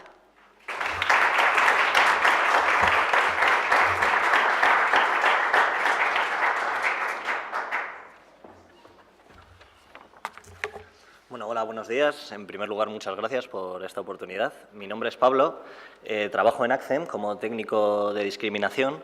Como se nos conoce relativamente poco, voy a aprovechar el momento para explicar un poquito qué es lo que hacemos. ACCEM es una entidad que trabaja con personas solicitantes de protección internacional, lo que conocemos a través de los medios de comunicación como refugiados. En realidad, personas que están a la espera de si les resuelven o no la solicitud de asilo. Estamos en toda la península ibérica y realizamos una atención individualizada y personalizada para todas las personas que atendemos. Contamos con pisos de acogida en los que alojamos a las personas según llegan y luego les ayudamos en un proceso de mayor autonomía para que comiencen un itinerario laboral y de formación y progreso de vida. Tenemos varios técnicos especializados dentro de la entidad. Contamos desde lo más básico y normal y necesario, como clases de castellano, hasta con atención psicológica. También el resto de compañeros ayudan en el proceso de acogida para poder adaptar un poco la realidad de la que vienen estas personas a la realidad que se encuentran. Y como técnico de discriminación, cuando entré a trabajar en ACCEM, se me presentó la posibilidad de participar en el grupo antirrumores del Pilar y Parralde y desde hace año y medio pues, he estado participando con ellos. Sí me gustaría recalcar algo de lo que ya ha hablado Leticia, que es este proceso que sucede entre estereotipo, prejuicio y discriminación, porque es algo básico de entender para poder entender por qué desde la estrategia antirrumor no confrontamos rumores, no intentamos invalidar la opinión del otro con argumentos lógicos o racionales, sino que intentamos tratarlo desde la sensibilidad de la persona. El estereotipo es un mecanismo que utiliza nuestro cerebro de forma constante. Lo adaptamos generalmente cuando pensamos en personas o en colectivos, pero realmente funciona de forma habitual para reducir información. Nuestro cerebro es tan inteligente como es tonto y va a haber momentos que, como no quiere volver a analizar todo de nuevo, realice un camino, lo deje implantado en el cerebro y ahí se queda. Esa idea es la que luego va a generar sentimientos o sensaciones en nosotros. Si tenemos la idea, el estereotipo metido de que las mujeres son malas conductoras, cuando vayamos conduciendo y veamos una mujer conduciendo a nuestro lado, vamos a sentir miedo. Lo mismo va a suceder con la población migrante. Lo interesante a pensar en esto es que los estereotipos surgen siempre por generalizaciones sin rostro. Atribuimos a un individuo características que estamos tomando que las tiene un colectivo por entero. En la inmensa mayoría de casos seguramente ni haya existido una interacción directa con la persona sobre la que tenemos el estereotipo. Cuando vivimos el prejuicio, no somos conscientes del estereotipo. Nuestro cerebro no está reflexionando sobre por qué nos estamos sintiendo de esta manera. Ya lo tiene asumido, ya lo tiene adaptado y simplemente actúa en consecuencia y siente. Esto es lo que luego va a llevarnos al acto discriminatorio, al hecho fáctico de que suceda una amenaza, una agresión o lo que sea. Si entendemos esto, es cuando podemos entender que si una persona nos presenta comentarios como hay 50 millones de personas que van a llegar a España y van a destruir nuestro modelo de vida, nuestra reacción no puede ser la de no, estás equivocado, tu comentario es totalmente racista, porque la persona este dato no lo está dando desde una lógica, lo está dando desde un aspecto sentimental. Cuando nosotros interpelamos a esta persona y le ponemos en otra casilla, él está sintiéndose afectado a su sensibilidad. Entonces no podemos actuar de esa manera, tenemos que darle la vuelta, tenemos que intentar percibir o entender desde dónde ha venido esa sensación para que esta persona pueda entrar en contacto con el estereotipo que tiene en su cabeza. Es decir, lo que decía Leticia muy bien, vamos a generar una duda razonable, vamos a generar un punto de entrada para que esta persona pueda repensarse a sí mismo. No vamos a hacerle ver que está cayendo en un error, sino que le vamos a ofrecer otra perspectiva, otra posibilidad para ver las cosas. Esta es la lógica desde la que se actúa desde los grupos de antirrumor. Y básicamente se podría definir que realizamos que se sustenta en 4 ejes de acciones. Por un lado, la formación, que es una parte capital. La formación no solo nos va a dar datos sobre el contexto de la realidad local, no solo nos va a dar conceptos y datos, no, también nos va a dar herramientas de comunicación de las que estamos hablando. Herramientas para que podamos tomar un discurso que nos agarra a lo más profundo de nosotros mismos y nos parece vomitivo y seamos capaces de tranquilizarnos, reflexionar y ser un paso más allá, no caer en el mismo juego del que puede caer la persona que nos esté interpelando. Bueno, dentro de todas las múltiples formaciones que hemos realizado, al margen de la formación inicial que se realizó antes de comenzar la andadura del grupo, se han realizado seminarios específicos. Uno de ellos fue específico sobre la RGI, datos, información, cosas con las que podemos contar. Pero el otro fue una experiencia que se llamó Malos Tragos, en la que personas que conocen un poco de actuación, de cómo simular situaciones como si de un teatro se tratase, simulábamos situaciones en las que recibíamos un comentario discriminatorio y practicábamos distintas formas. Entonces, el grupo antirrumor no solamente va a daros una información puramente objetiva, también va a daros una información práctica de cómo poder actuar ante estas situaciones. Otro de los pilares importantes son las reuniones. Como bien ha dicho Leticia, nos reunimos cada mes y en estas reuniones sirven tanto para el diseño de nuevas acciones como para poder hablar y compartir sobre las distintas experiencias que hemos vivido. Es interesante, además de porque nos sirve como desahogo, el poder compartir qué casos de discusiones hemos tenido. Sirve tanto, pues para lo dicho, para desahogarse como para poder pillar nuevas formas de interpelar, pillar nuevas formas de intentar abrir la mente, intentar que la otra persona encuentre una forma nueva, una perspectiva nueva de ver las cosas. Y bueno, como ya he dicho, en estas reuniones también diseñamos acciones. Durante el último año hemos hecho muchísimas acciones y todas ellas han estado, en mi opinión, muy enfocadas a algo que he comentado cuando mencionaba los estereotipos. Las generalizaciones sin rostro, el que muchas veces las personas que están teniendo las opiniones más contrarias a personas, en este caso de origen extranjero, son personas que jamás han entrado en contacto con ellas. Entonces, uno de los objetivos que hemos mantenido en las acciones o que hemos intentado mantener es el de generar espacios comunes. Generar un espacio en el que, mediante una actividad neutra, pueda una persona ponerse enfrente de otra y hablar con ellas. Entre todas las que hemos hecho, señalaría dos, que me han parecido las más capitales e importantes. Las bibliotecas humanas y las acciones que hemos realizado en los centros de mayores. Las bibliotecas humanas, para los que no conocen, es una actividad en la que distintas personas de origen extranjero, que hayan tenido un proceso para venir aquí o que quieran contar y compartir su experiencia, se ofrecen a sí mismas a distintas personas que quieran escuchar estas historias y, como si de una biblioteca se tratase, la persona accede a un espacio, elige un relato y escucha directamente a la persona. Seguramente para muchas personas esta fue la primera ocasión que, de primera mano, no sin ser a través de un medio de comunicación, no sin ser la opinión de un tercero, escuchaba directamente a una persona de origen extranjero. También en los centros de mayores intentamos hacer compartir ese mismo espacio entre personas que están en estos centros y personas de origen extranjero. Muchos miedos o frenos que ellos podían tener se rompen en ese momento porque ven directamente a la persona y la identifican como alguien normal. Oh, sorpresa, pero bueno, es necesario. Entre otras muchas cosas que hemos hecho y también de las de mención, que son dignas de mencionar, es las que hemos realizado en centros escolares. Hemos participado en Luis Dorado, el centro de Aranbizkarra, y también en el Centro Cívico de Salburúa, para hablar sobre el tema de los rumores en la educación y demás. Especialmente la de Aranbizkarra fue muy interesante porque en las 3 sesiones, si no me equivoco, que realizamos, participaron personas también de origen extranjero, madres de alumnos del centro, que generalmente no se acercan a las asociaciones de padres y madres y que sí decidieron participar en este espacio. Sí me gustaría señalar que en esas reuniones saltó mucho la reflexión de, bueno, pero estas personas no participan en el centro, estas personas no se acercan.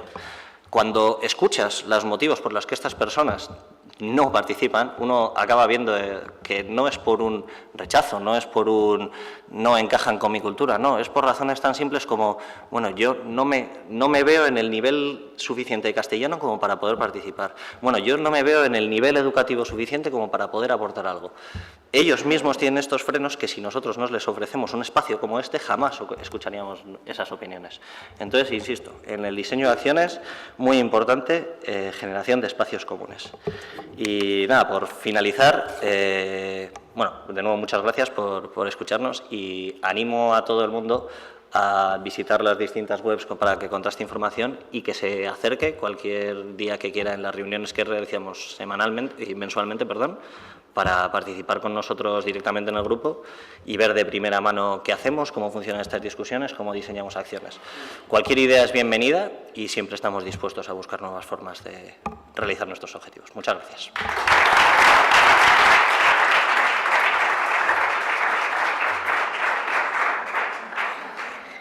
Eskerrik asko, Pablo López de Garibay. ¿Perdón? Pablo González de Garibay, eskerrik asko. Nunca había visto yo una gente así con un aspecto tan agradable, tan afable, ¿eh? Gracias también a Leticia Pérez Cruz, que nos hablaba de un tema, bueno, pues pilpilean esango nuke nik, pues súper de actualidad.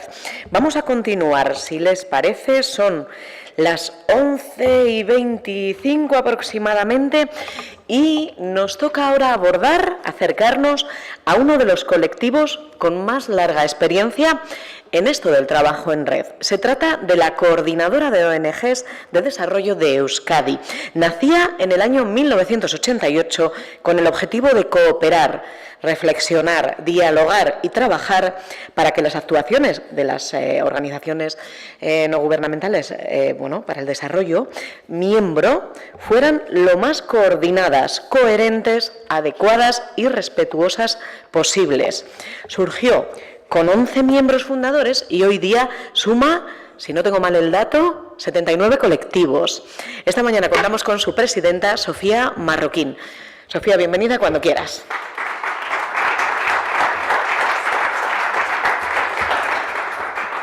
Bueno, gracias, Rosa.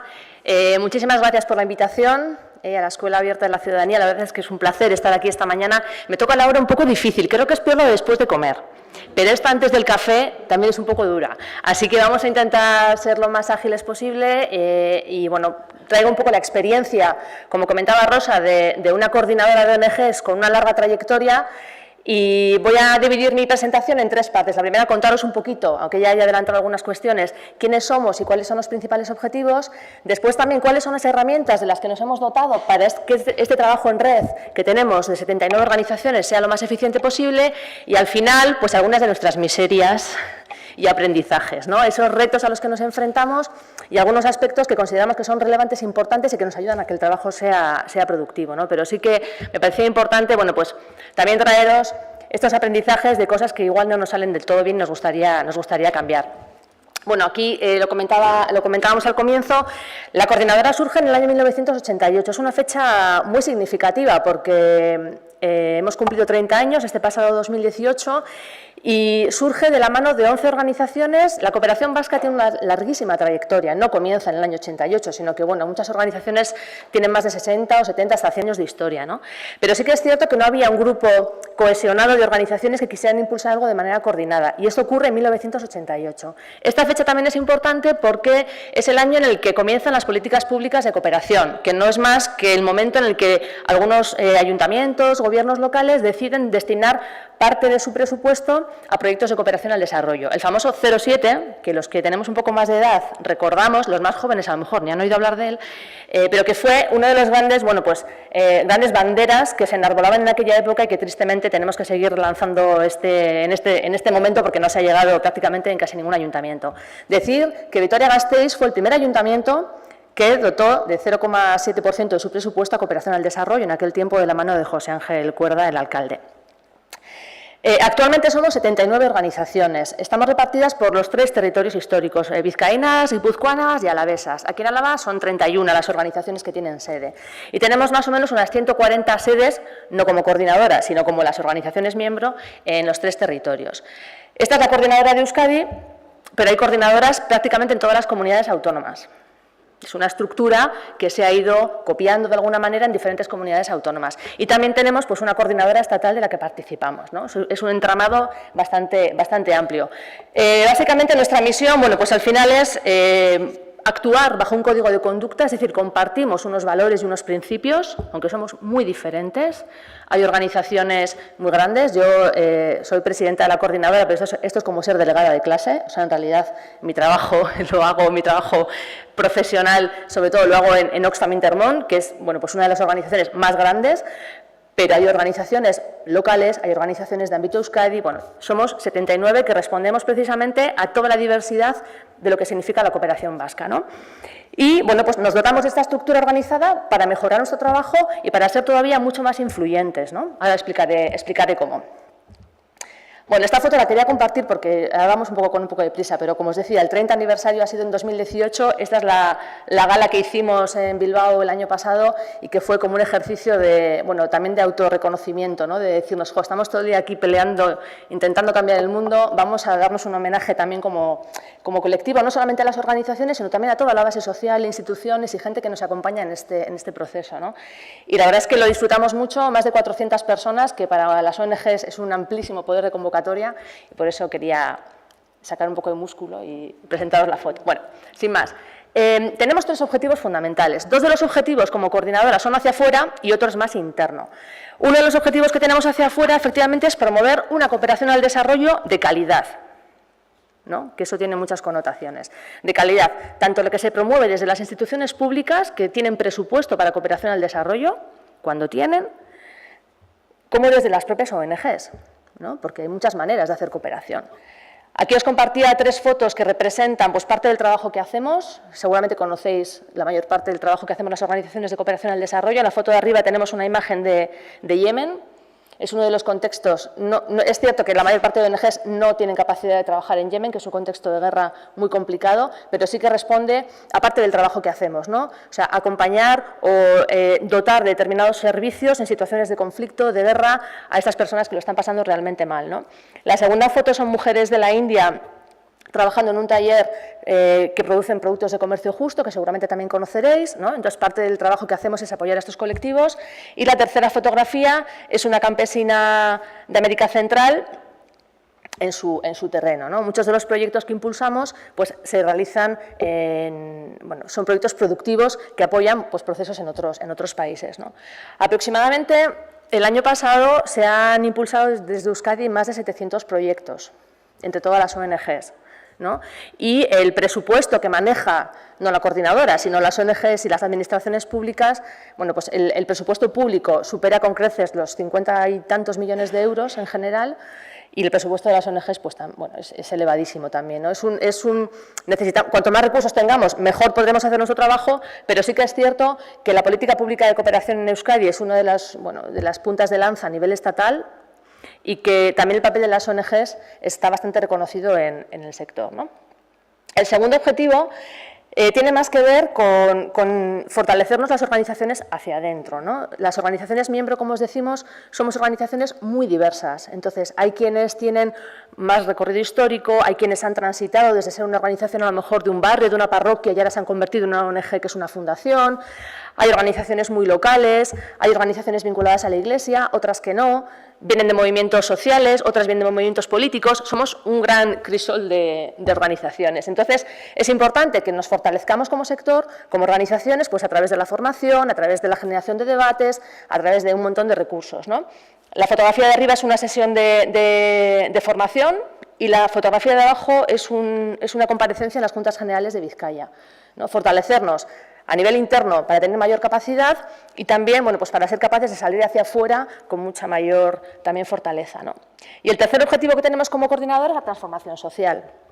Está muy bien generar recursos y trasladarlos a terceros países para mejorar la vida de la gente, para contribuir en esos procesos, pero si no cambiamos nuestra manera de ver el mundo, y me sentía muy identificada con lo que comentabais, bueno, los dos que habéis hablado previamente, ¿no? Porque cada uno en su sector, al final de lo que se trata es de ser mucho más conscientes de en qué contexto estamos, cuáles son las cosas que nos hacen que este mundo sea mejor y cuáles no, ¿no? Entonces, ahí las ONGs hacemos un trabajo creemos que es relevante, pues precisamente para generar conciencia crítica, para ser mucho más conscientes de que lo que hacemos aquí tiene impacto en otros países y al revés, y que ahora mismo el norte y el sur, esto ya está como dado la vuelta y tenemos nortes y sures en todos los países, ¿no?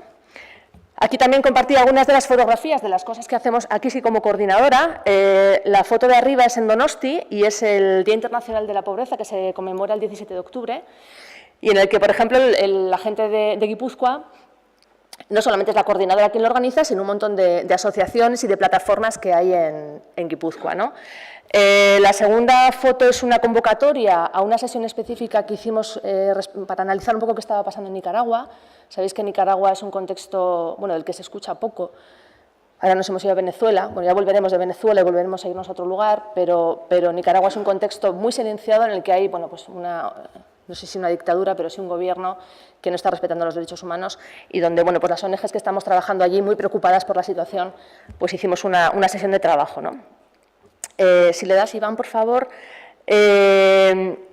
Otra iniciativa frente al Ayuntamiento de Bilbao también, con motivo del Día Internacional de Lucha contra la Pobreza. Aquí sí, por ejemplo, con colectivos que no solamente son de cooperación. Cuando hablamos de pobreza, hablamos de muchas pobrezas, ¿no? Y una de ellas, bueno, pues trabajar con otras organizaciones es importante. Bueno, y otra de las actividades que vamos realizando. Es decir, como coordinadora sí tenemos, bueno, pues varias actividades a lo largo del año que hacemos precisamente para cumplir con estos objetivos.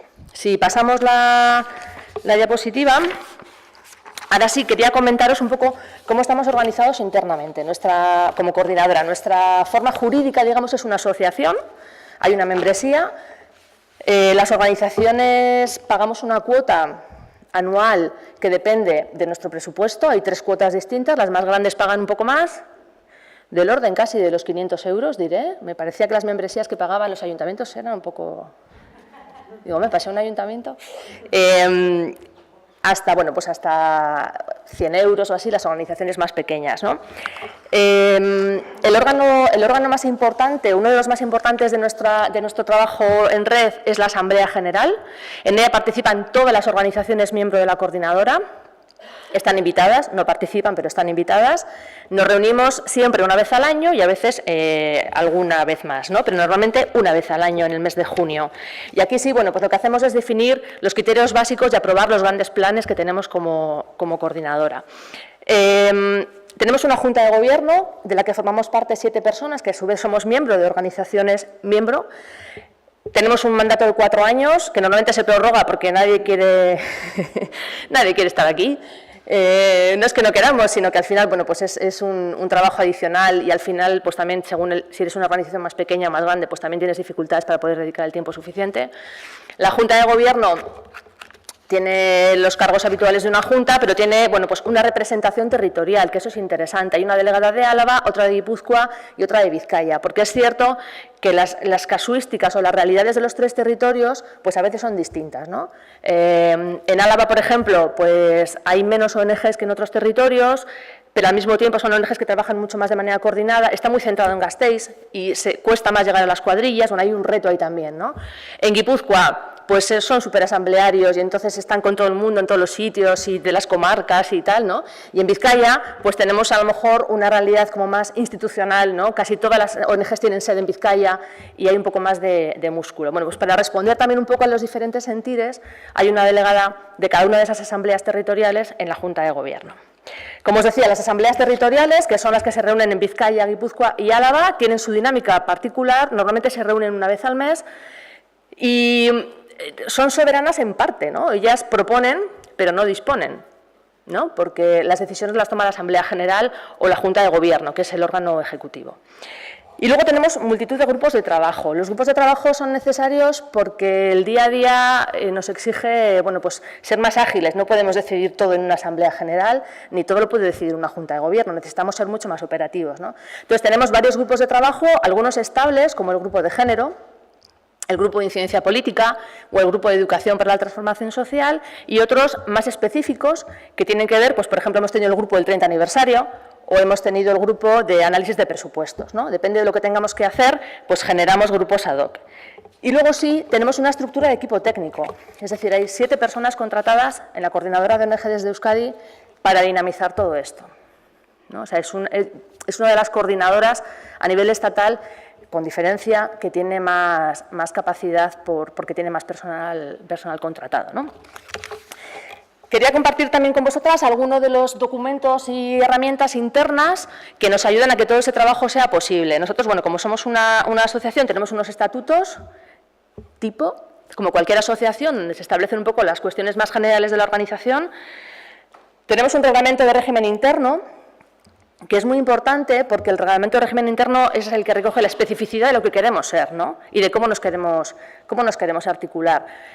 Repasando un poco todo lo que teníamos para esta presentación, digo, madre mía, si parecemos, no sé, tenemos un montón de cosas, de papeles y de órganos y de cosas, ¿no? Creo que también es fruto de los 30 años de historia.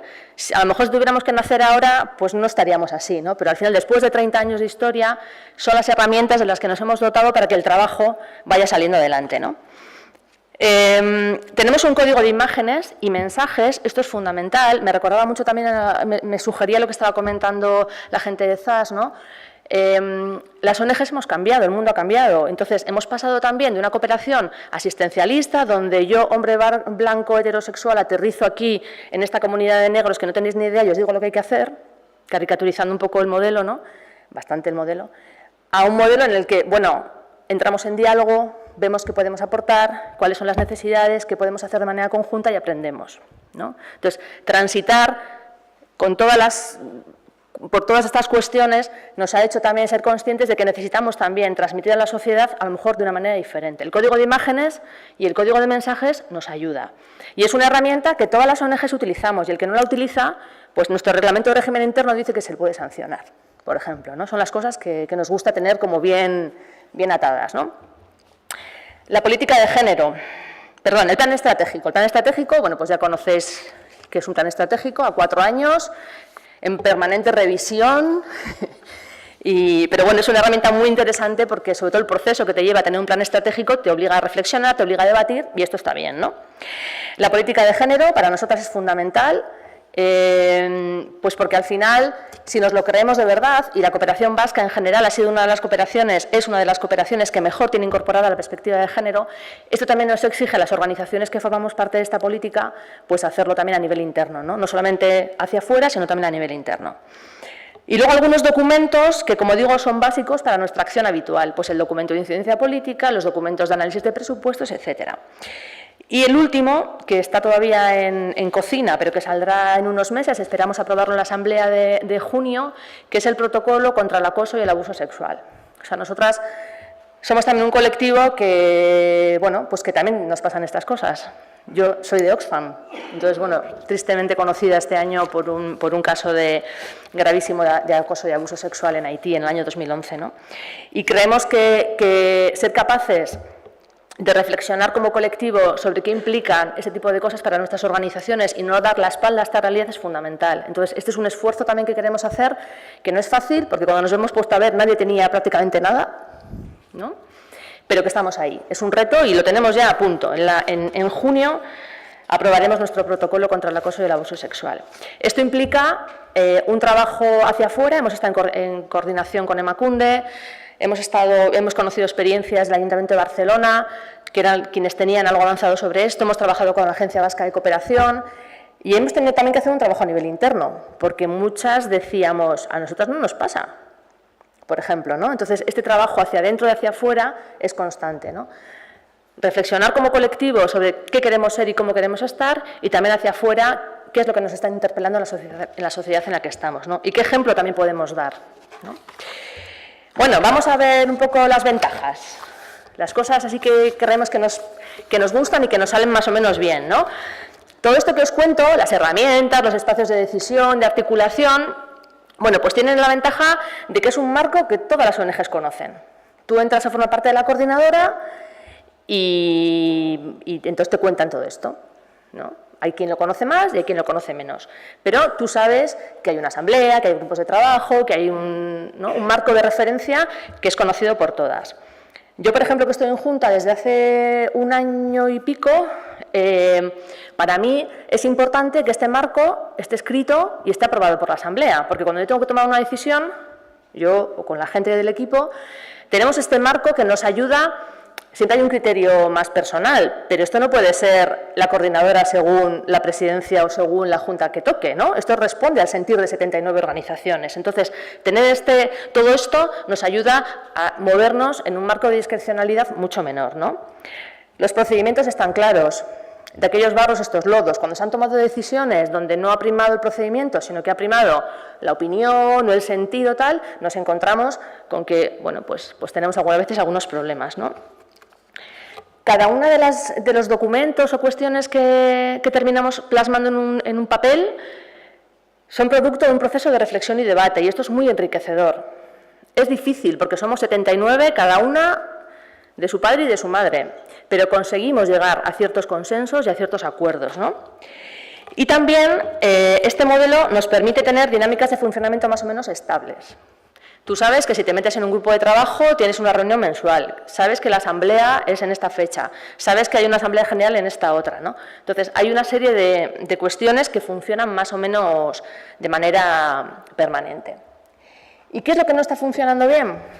¿No? ¿Dónde creemos que tenemos algunos retos? Iván. ¿Qué es la diapositiva más esperada? Bueno, ¿qué es lo que estamos viendo? ¿Qué nos pasa, no? Somos una red, una coordinadora de 79 organizaciones, 30 años de historia, 7 personas de equipo técnico, una junta de gobierno que se renueva cada 4 años, una asamblea de 79 en la que participan 45, asambleas territoriales que van cada una, porque yo soy de Guipúzcoa, entonces en Guipúzcoa tú no entiendes que eres de Vizcaya. Entonces nos movemos ahí, ¿no? Entonces, ¿qué es lo que no funciona? Bueno, pues a veces nos pasa que llegar a consensos sentimos que nos empobrece. Porque claro, ahora resulta que no, esa palabra no...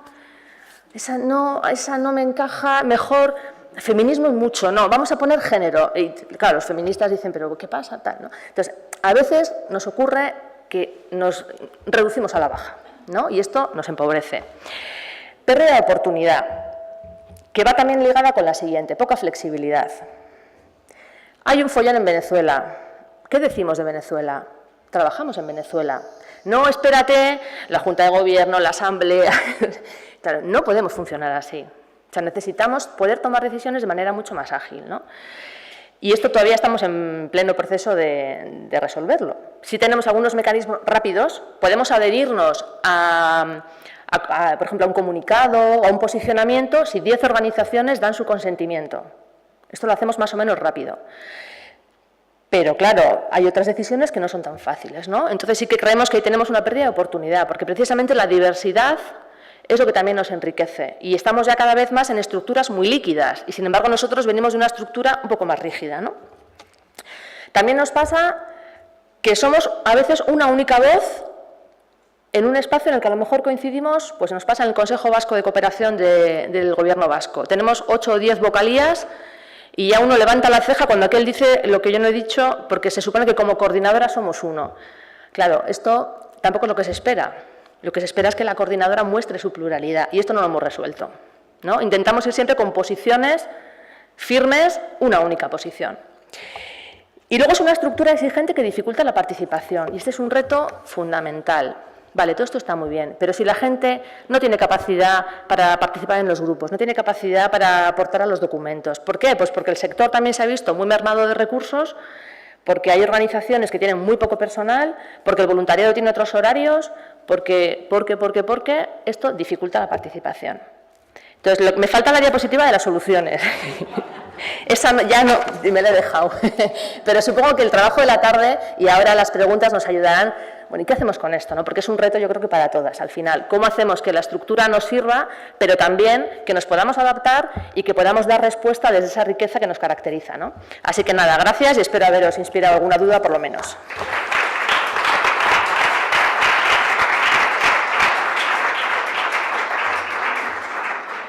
Es que ricasco, Sofía, te estaba pidiendo que te quedes efectivamente porque, bueno, lo primero, muchas gracias por tu intervención y por esa sinceridad, le he pedido que se quede a Sofía y pido a Jesús y a Leticia, si sois tan amables, que subáis, por favor, porque abrimos ahora un pequeño turno de preguntas. Vamos a parar a las 12 y así cumplimos el programa. Nos quedan 10 minutos, 11 minutitos más o menos, para, de alguna manera, recoger un poquito todo lo que nos han dicho y desde dentro hacia afuera plantearles las dudas que nos hayan podido surgir.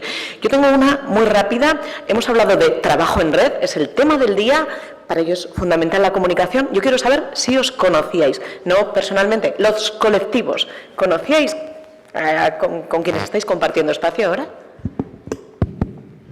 Yo conocía la red antirrumores, bueno, le decía antes a Leticia, la de Guecho, que es la que más escucha por allá, y no, a los compañeros de Arría no, la red de infancia y adolescencia no. ¿Leticia?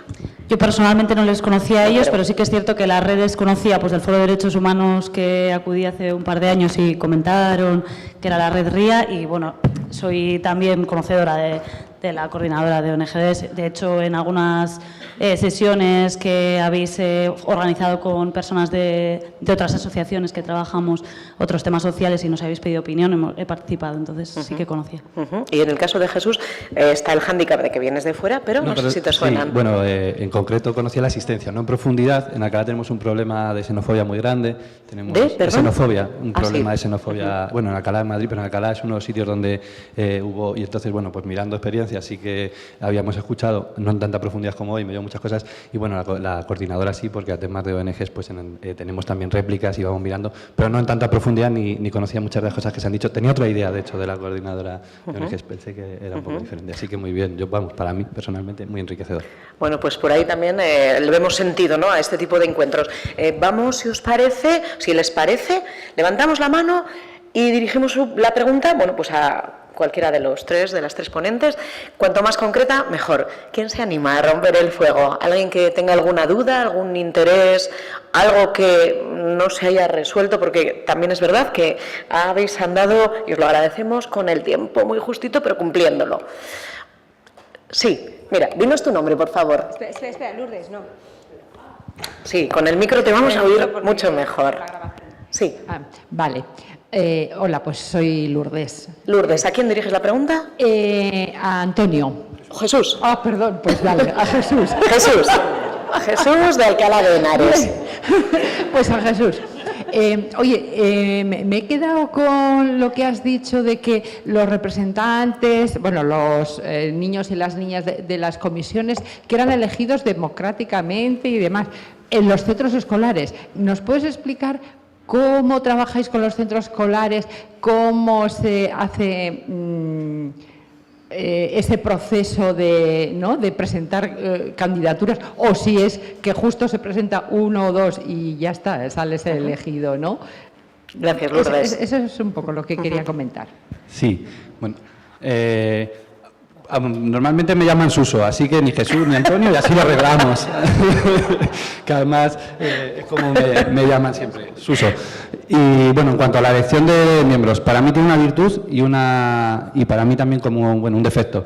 Nosotros entramos desde la concejalía, mandamos una carta a todos los centros escolares de Alcalá, 22 públicos, y les contamos el proyecto y entonces nos abren la puerta para ir clase a clase con los dinamizadores de ese proyecto, con un vídeo que tenemos de explicación y contando qué es lo que hacemos. A partir de ahí se fija un día, ellos presentan las candidaturas, tienen un modelo, ponen su foto, bueno, pues tiene una parte así como política de presentar una candidatura, donde ellos dicen como qué es lo que quieren o cuáles son sus ideas, y se elige una cantidad por colegio. Es verdad que se han quedado esta vez, en la última que hemos hecho, es la primera vez que empiezan ya a quedarse chicos y chicas fuera. Cuando hablamos sobre las comisiones, el número de personas que se han presentado pues aumenta como 10 el número de personas que luego son representantes. No recuerdo ahora mismo los datos de cabeza, no quiero equivocarme, pero sí que se quedan chicos y chicas fuera, no son elegidos. Entonces yo cuando entré en la concejalía, eso era algo que me parece que el modelo no es completo del todo, porque dentro de la participación, aparte de la participación representativa, está la participación directa, y lo que hemos hecho es incluir en el Consejo de Participación Local, que es este consejo que se junta una vez cada 6 meses, el trabajo de asociaciones que trabajan directamente con sus grupos de barrio, de chavales, y pueden, pues Cruz Roja, hay una asociación que se llama Colectivo para la Acción del Juego y la Educación, otra asociación que se llama Todo Avanza, que trabajan normalmente además en los barrios más vulnerables, y lo que hemos hecho es abrir nuestro foro de las comisiones de participación para que también pueda haber una participación directa. Entonces existen los dos modelos. Y en otros municipios, por ejemplo en Mejorada del Campo, que es un municipio más pequeño, tienen un proyecto de participación que se reúne habitualmente y que es de participación voluntaria. Entonces, el modelo en grandes ciudades es diferente a modelos donde los territorios son más pequeños. Suso, has dicho 22 centros públicos. ¿Los privados no participan? No.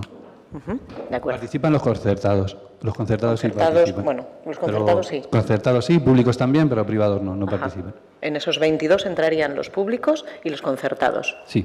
De acuerdo, muchas gracias. Vamos con la siguiente pregunta. Sí, tenemos por aquí. Adelante, por favor.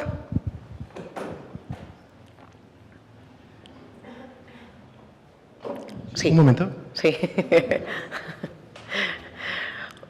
Os agradecemos. Voy a reformularla porque está un poco... Venga, sí. Os agradecemos que sean cuanto más concretas y directas, mejor. Adelante. Pues ya no sé si estoy a tiempo. ver, vamos a intentarlo. Bueno, la directa es muy directa. Es ¿de qué manera incentiváis la participación tanto de los más jóvenes, de los coles, de los vecinos y vecinas, ¿no? Y de las de diferentes organizaciones? Pero voy a ejemplos claros, ¿no? Por campañas de comunicación, por animar un poco a los centros. Ese día a día, ¿cómo es para que la gente realmente se sume a cada uno un poco de vuestros ámbitos de actuación? ¿A quién diriges la pregunta? A los tres. A los tres. Sí. Venga, pues Leticia, si te parece. Vale, bueno, pues en las estrategias antirrumores lo que hacemos desde AMECADI, ¿no? Que hay diferentes formas de llevar a cabo las iniciativas antirrumores, ¿no? Pero las que desde AMECADI facilitamos, sí que hacemos primero un mapeo inicial, una fase de identificación de personas referentes e intentamos que sea lo más representativo, que el grupo de personas a las que les llegue la información de la nueva zona a la que se va a abrir la estrategia antirrumores sea lo más representativa posible de la zona o del municipio o del barrio, ¿no? En el que se va a llevar a cabo esta estrategia antirrumores. Sí que es verdad que nuestra forma concreta del mapeo tiene que ver con el vínculo. Nosotras ponemos el enfoque y el énfasis en el vínculo. Sí que somos un equipo de facilitadoras de grupos que bueno, venimos de diversas formaciones de origen, desde trabajadoras sociales, educadoras sociales, abogadas, antropólogas, y sí que es cierto que todas estamos formadas en gestión pacífica de conflictos y facilitación de grupos. Fundamentalmente por todo esto que comentaba sobre todo en la última diapositiva, ¿no? Que es como que la complejidad de los grupos, ¿no? Y de la participación nos lleva a tener que formarnos específicamente en la facilitación de grupos. No somos tan partidarias de las grandes campañas, pero yo te hablo de la experiencia de AMECADI, que luego hay múltiples experiencias, seguro que muy positivas, ¿sí? Muy exitosas. Desde nuestra experiencia no somos tan amigas de las grandes campañas, sino de generar un vínculo con las personas. Nos acercamos a aquellas entidades que creemos que también son referentes, asociaciones de vecinos y vecinas, asociaciones culturales, deportivas, centros cívicos que aquí en Vitoria-Gasteiz son referentes. Entonces, sí que hacemos vínculo con los equipos de los centros cívicos, con los equipos de profesionales, quiero decir, de los centros cívicos y creemos que ahí está la clave. Sí que es cierto que no llegas a todo el mundo y mucho menos a todo el mundo que te gustaría, pero son procesos. Creo muchísimo en la pedagogía de la participación, entendiéndola desde los procesos y no tanto desde los resultados a corto plazo, porque en mi opinión y en mi corta experiencia creo que así no es posible, pero bueno, creo que esas serían las claves. Gracias, Leticia. Sofía. A ver, nosotros os compartía, ¿no? Tenemos a veces la dificultad de la participación. Entonces, tenemos mecanismos que hablan de obligatoriedad de participar que no funcionan, obviamente, porque no funciona la obligatoriedad de la participación, pues no. Y entonces, ahora mismo estamos en un proceso también de ver, creemos que lo que fomenta la participación es que las organizaciones, en este caso, vean la utilidad o el sentido de esa propia participación. Entonces, esto nos exige cambiar también las maneras. Las formas más estáticas o más rígidas que tenemos funcionan para algunas, pero no para la mayoría, o no para muchas. Por lo tanto, ahora por ejemplo, lo que vamos a hacer es montar grupos de trabajo mucho más flexibles y mucho más, según los intereses y las particularidades de las propias organizaciones. Os pongo un ejemplo. Yo, antes de estar en la Junta, participaba en el equipo primero de incidencia social y luego en el de la política, ¿no? Entonces, yo iba a reuniones, por ejemplo, donde se hablaba de la red Meguando, que era una red de trabajo en Palestina. Y yo decía, pues yo, es que en Oxfam no trabajábamos en Palestina. Entonces, venga a reuniones de Palestina y yo decía, pues es que a mí esto, o sea, no digo a mí personalmente, es que esto yo ni puedo aportar. Entonces, esto, por ejemplo, se ha roto. Quiero decir, ya, si hay organizaciones interesadas en trabajar o en fomentar el trabajo en Palestina y necesitan trabajar de manera coordinada, se crea un grupo ad hoc para eso. Y eso funciona mejor, obviamente, ¿no? El otro tema es la territorialidad. Cuando tú tienes un espacio muy próximo a tu ámbito de trabajo, en el ámbito local, en este caso, por territorio, pues también funciona mejor. Entonces, la Asamblea General es un espacio, pero la Asamblea Territorial es muy importante. Entonces, también, ahora estamos también revisando que yo os decía, la Asamblea propone, pero no dispone la territorial. Bueno, pues igual tiene que empezar a disponer también, porque es que nos lo exige el funcionamiento. Entonces, yo creo que los modelos rígidos funcionan para dar una estructura, pero necesitamos adaptarnos constantemente. Entonces, ahí sí que es un reto, pero creo que es un poco la clave también, ¿no? Y sobre todo también un buen diagnóstico y preguntar a la gente, a los miembros en este caso, ¿no? Oye, ¿qué os pasa? ¿Qué pasa? ¿Por qué no participamos, no? Y luego también asumir que habrá gente y organizaciones que nunca participarán, porque no les interesa, porque no pueden, por las razones que sean. Y creo que también es un ejercicio muy sano decir, oye, mira, que hasta aquí hemos llegado. Gracias, Sofía. En el caso tuyo, Suso. Pues muy rápido. Desde el ayuntamiento, en este caso, estaba pensando, bueno, yo creo que es muy importante poner recursos personales de personas que sean facilitadores de la participación, y nosotros en Alcalá tenemos una experiencia de no tener una concejalía de participación a empezar con dinamizadores, y eso está funcionando. Territorializar también, aunque sean municipios, lo hablaban en los consejos de participación de infancia, para trabajar en grupos más pequeños es más gestionable, y desde un ayuntamiento tengo claro que poner recursos económicos es fundamental. Y eso, en cuanto a la parte que decía Leticia, los procesos, yo creo que la participación son procesos. Teníamos un ejemplo muy rápido de un colegio que quería hacer un estudio sobre su patio porque no era hostil y quería cambiarlo y quería hacer 4 cosas y las tenía claras. Y bueno, hablando con ellos les seducimos o les convencimos para que entraran en un proceso participativo. Estuvimos trabajando con una asociación, con una empresa que estuvo allí llevando todo un proceso participativo, y al final en ese AMPA el otro día teníamos una reunión y había, pues creo que eran 5 o 6 personas nuevas. Además había hombres, que era una de las demandas que tenían, y había funcionado muy bien el proceso. Pero creo que los procesos también, lo que decía, la participación efectiva, marcarnos objetivos alcanzables. Creo que eso es fundamental en la participación, el que tú te marques un objetivo que tenga un momento final, un culmen, y eso hace una especie de efecto, yo creo que de bola de nieve, y luego ya, si conseguimos eso, creo que el final es el trabajo en red. Si yo estuviera aquí, si trabajara en Vitoria, hablaría cosas para que las comisiones de participación de infancia y adolescencia tuvieran también un elemento que fueran también esos agentes antirrumores, por ejemplo. Creo que eso hace que se genere una bola de nieve que sí que arrasa y que es la transformación social ya. De acuerdo, es que ricasco, Suso. Vamos a estirar 5 minutitos más y vamos con quizás la última pregunta, si acaso otra. Cuanto más concreta, mejor. Gracias. Muchas gracias, sí. Y bueno, mi nombre es Elfego. Les quiero agradecer a los tres, en primer lugar, que hayan querido compartirnos estas reflexiones. Mi pregunta está dirigida a Leticia. Primero, quisiera saber si se enfocan sobre todo en el tema de la inmigración, ¿verdad? Porque, bueno, como estamos en la época de las fake news, pues hay rumores de todo tipo, de toda índole, ¿no? Entonces, saber si solo están en ese tema. Y, digamos, como continuación a esto, ¿qué hacen cuando, por ejemplo, el origen del rumor es una fuente a la que se le supone confianza? Por ejemplo, recuerdo que Pablo en su intervención mencionó un rumor que dice que hay 50 millones de africanos queriéndose venir para acá, ¿no? Y eso lo dijo un líder de opinión. Entonces, ahí hay una, digamos, pues como una base que se me antoja como difícil de contrarrestar, ¿no? Entonces, ¿qué hacemos ahí? De acuerdo, gracias. Leticia. Sí, pues en primer lugar comentarte que sí, que la estrategia antirrumores sí que está enfocada a los rumores que existen hacia las personas de origen extranjero. Sí que es cierto que esto es así. Sí que es verdad que como es una metodología que está funcionando muy bien, también por su flexibilidad, por la atención a los procesos, por diversos factores, se está extrapolando también a algunos otros ámbitos, ¿no? Pues, por ejemplo, desde el ámbito del feminismo en algunos pueblos se está trabajando también la metodología desde, surrumartzistariqués, desde diferentes enfoques también se está trabajando. Pero la estrategia antirrumores como marca fundada en Barcelona en 2010, está enfocada a personas de origen extranjero. Y luego lo que comentabas, ¿no? Sí que es verdad que es imprescindible, en mi opinión, que las personas que trabajan, ¿no? Que son personas que están legitimadas, ¿no? para dar unos discursos, ¿no? Como pueden ser el espacio de la política, ¿no? Formen parte también de la estrategia antirrumores. Por eso nosotras siempre intentamos esa triangulación. Por eso ponía el énfasis en mi presentación en la triangulación.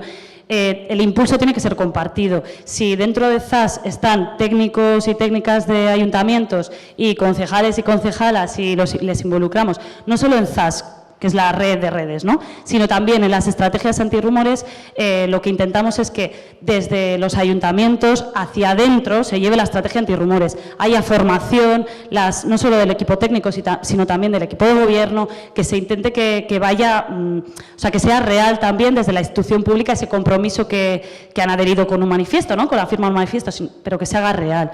Entonces, esa frase que comentabas, ¿no? Que había comentado Pablo, es cierto, si los líderes de opinión están emitiendo unos discursos, ¿no? Que van contra las estrategias antirrumores, pues precisamente nos lo ponen difícil, básicamente porque tienen un espectro, ¿no? de escucha y de comunicación que nosotras y nosotros no tenemos.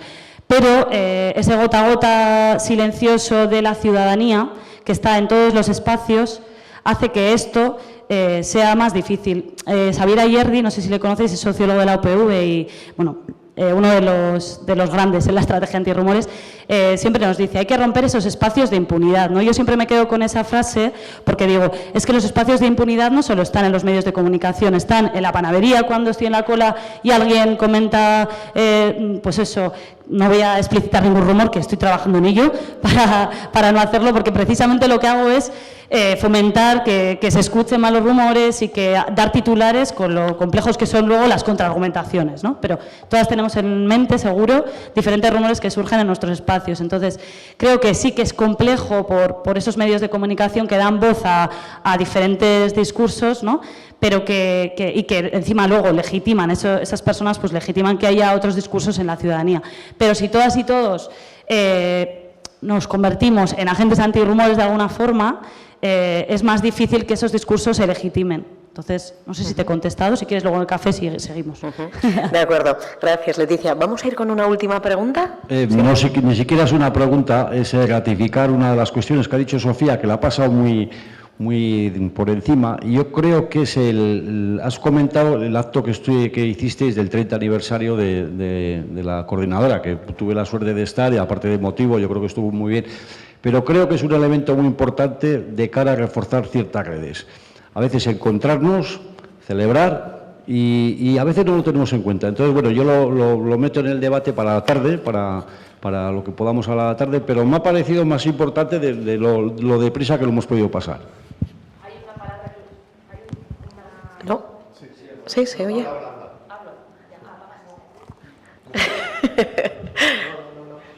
Ahí, ahora está, Sofía. Sí. Sí, ahí está. Hay una palabra para definir esto que es cervecitas. Cuando tú incorporas las cervecitas a las dinámicas de trabajo y pensar en cualquier espacio de trabajo, se generan cosas completamente diferentes. Conecta con lo emocional, que comentabas tú también, me ha parecido entender. O sea, si nos conectamos desde la emoción en sentido amplio, ¿no? Desde lo que nos une, desde lo que compartimos, entonces la participación es que te apetece.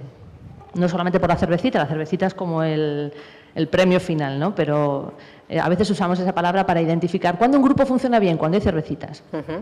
Bueno, cervecitas no, pero cafecitos sí. Muchas gracias, Sofía Marroquín, Leticia Pérez y Suso Abad. Vamos a hacer una paradita, retomamos a las 12:30, eta jarraituko dugu, goizeko programarekin. Eskerrik asko eta oraintxe arte.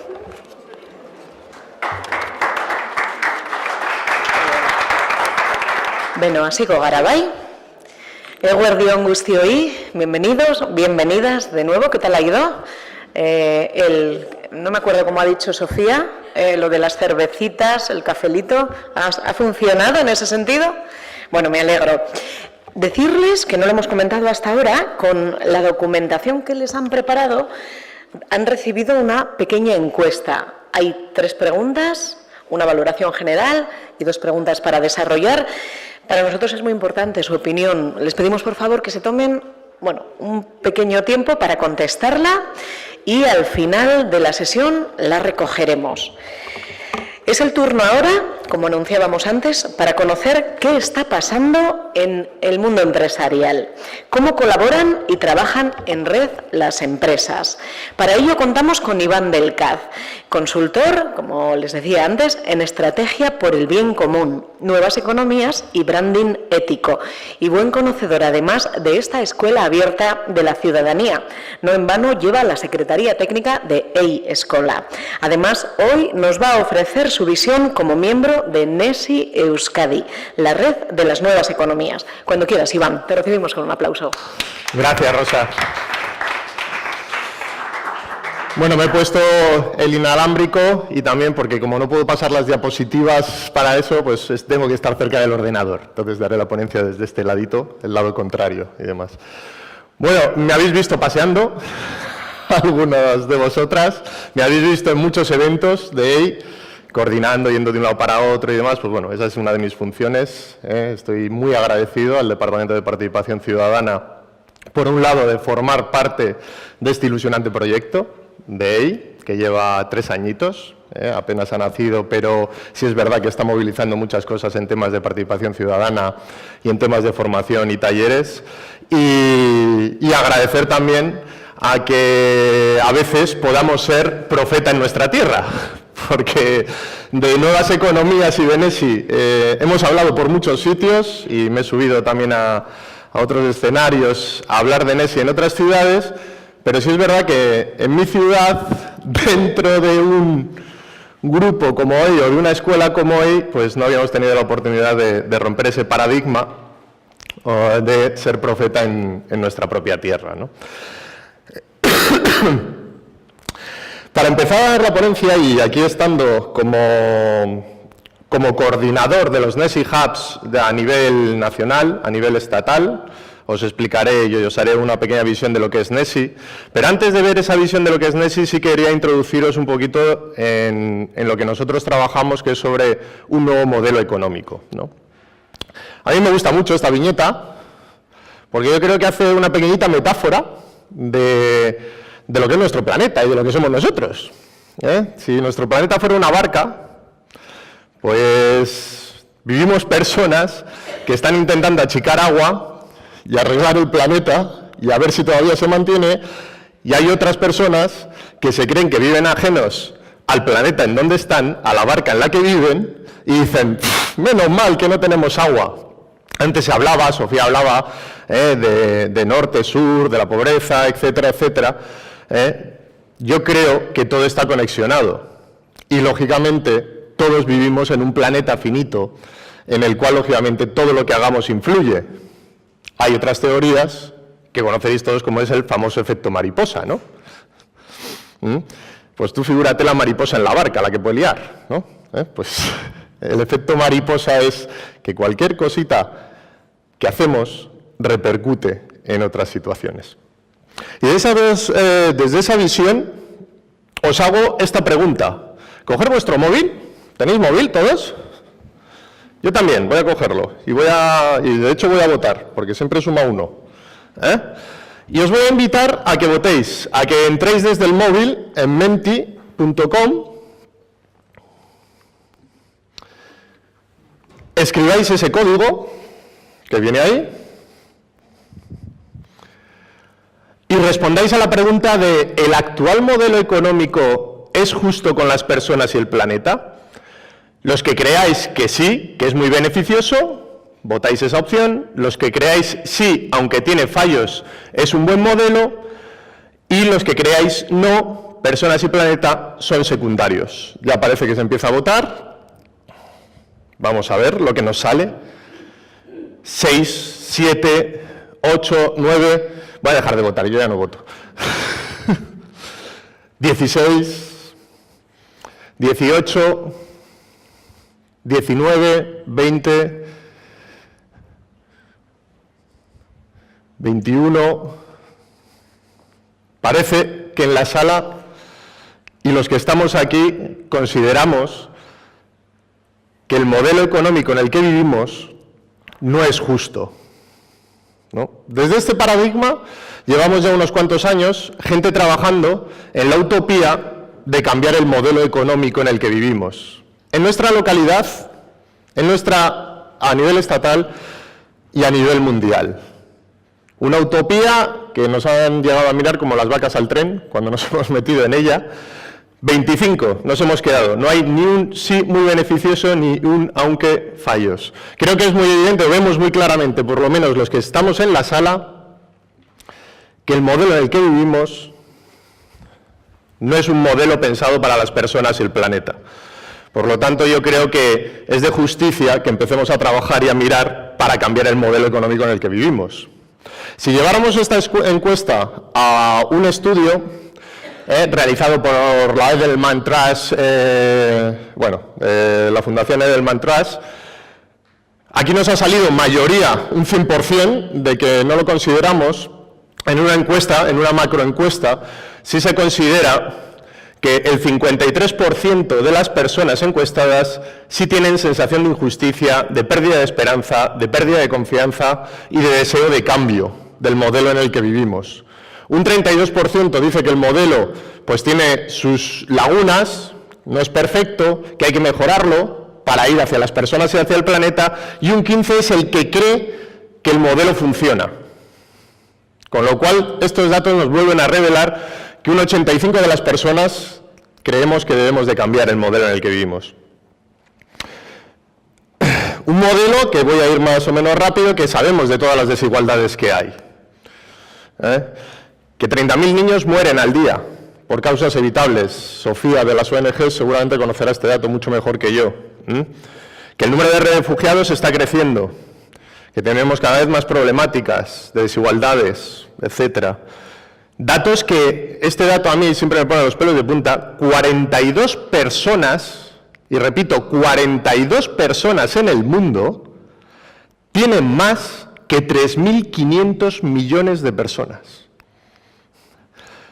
Es escalofriante el ver estas cifras y las desigualdades en los mundos en el que vivimos.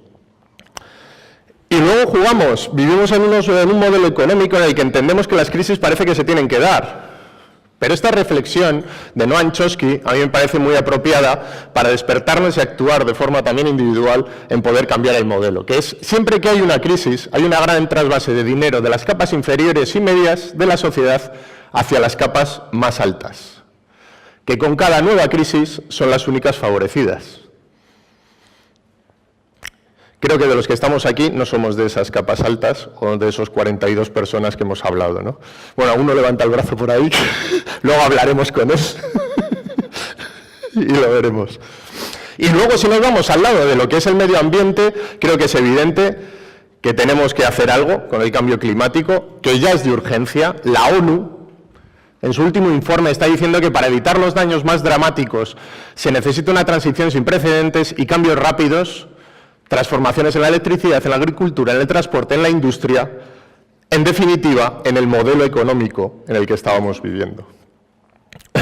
Y luego nos encontramos, cuando nos pusimos a mirar todo esto ya hace muchos años, nos encontramos que también como sociedad y como personas, y yo el primero, vivíamos con unas mantras y unas creencias que el sistema nos las tiene imbuidas. Desde que nacemos, estamos criados en una cultura de que este es el modelo económico en el que podemos vivir y no se puede cambiar, que es un modelo de libre mercado, que es un modelo donde el dinero es el principal elemento y en muchas ocasiones casi el único objetivo, etcétera. Un modelo en el que en el que nos encontramos viñetas, Mafalda siempre ha sido genial, en el que nos encontramos viñetas como esta. No os la leo, os doy 10 segundos para leerla, creo que la podéis leer todos. Yo añadiría, y las tarjetas de crédito. En un mundo en el que la felicidad parece que está de todo aquello que conseguimos o que nos compramos, un mundo en el que se trabaja para conseguir mejor coche o mejor vivienda, tener mejor estatus, poder tomar ese champán súper caro, etcétera, etcétera. Y vemos que detrás de eso no encontramos la felicidad. De hecho, ¿sabéis cuál es el fármaco que más se consume a nivel estatal? Los antidepresivos. Algo querrá decir de que no nos estamos aproximando a esa felicidad, ¿no? Y para romper esos mantras, en lo que nos basamos desde NESI y de lo que trabajamos son en 4 pilares básicos de cambio. El primer pilar básico de cambio es que el objetivo del modelo actual nos marca que es el dinero. Para nosotros, el objetivo son las personas y el planeta. La competitividad es una herramienta fundamental de mercado y de crecimiento. Para nosotros, todo parte desde la colaboración y desde la generación de red. El crecimiento como objetivo propio, el crecer. En la universidad, el único modelo que se estudia te dice que una empresa para poder subsistir y mantenerse, porque sí, porque debe ser así, debe de crecer. Yo le preguntaría a algún frutero que conoceréis o alguna panadería que no ha crecido en su vida y se ha mantenido y sigue viviendo de ello, ¿no? Es decir, hay economías que no necesitan crecer. Hay modelos por los que no deberíamos o no se debe de crecer. Puede crecerse y puede haber un decrecimiento como medio para poder llevarlo a cabo. Luego se habla de la tecnología, que ahora está tan en boga, la industria 4.0, etcétera, etcétera, que es la salvación. Creemos que la salvación o el cambio en el modelo no está en ninguna tecnología, está en cada uno de nosotros y en las pequeñas o muy grandes cosas que podamos hacer cada uno de nosotros. Por lo tanto, nuestro único mantra y nuestro único propósito es transformar el modelo económico actual hacia un modelo al servicio de las personas y el planeta. Y hace 2 años, todos estos utópicos y locos nos juntamos en un foro en Málaga para pensar cómo podíamos hacer este cambio.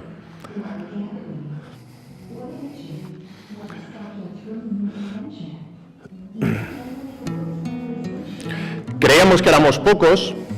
Cuando montamos el congreso, nuestro éxito estaba en conseguir unas 200 personas de distintos países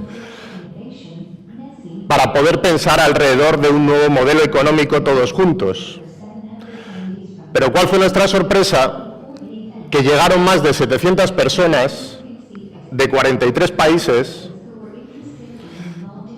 a pensar cómo podíamos cambiar el modelo económico. Por primera vez, a nivel mundial, se logró que los distintos movimientos económicos que existen, la economía del bien común, la economía circular, la economía social y solidaria, la economía azul, las B Corps, etcétera, la banca ética, se juntaran sobre un mismo propósito y sobre un mismo fin, que es cambiar el modelo económico. Por ahí veo alguna cara conocida.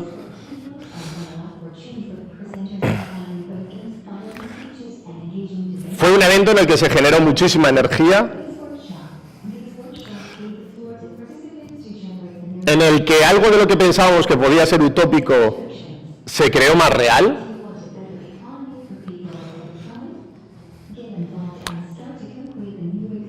Y a partir de ese momento sí pensamos que a lo mejor eso que pensábamos y que éramos poquitos y que podíamos hacer pequeñas cosas, se podía transformar en hacer algo un poquito más grande.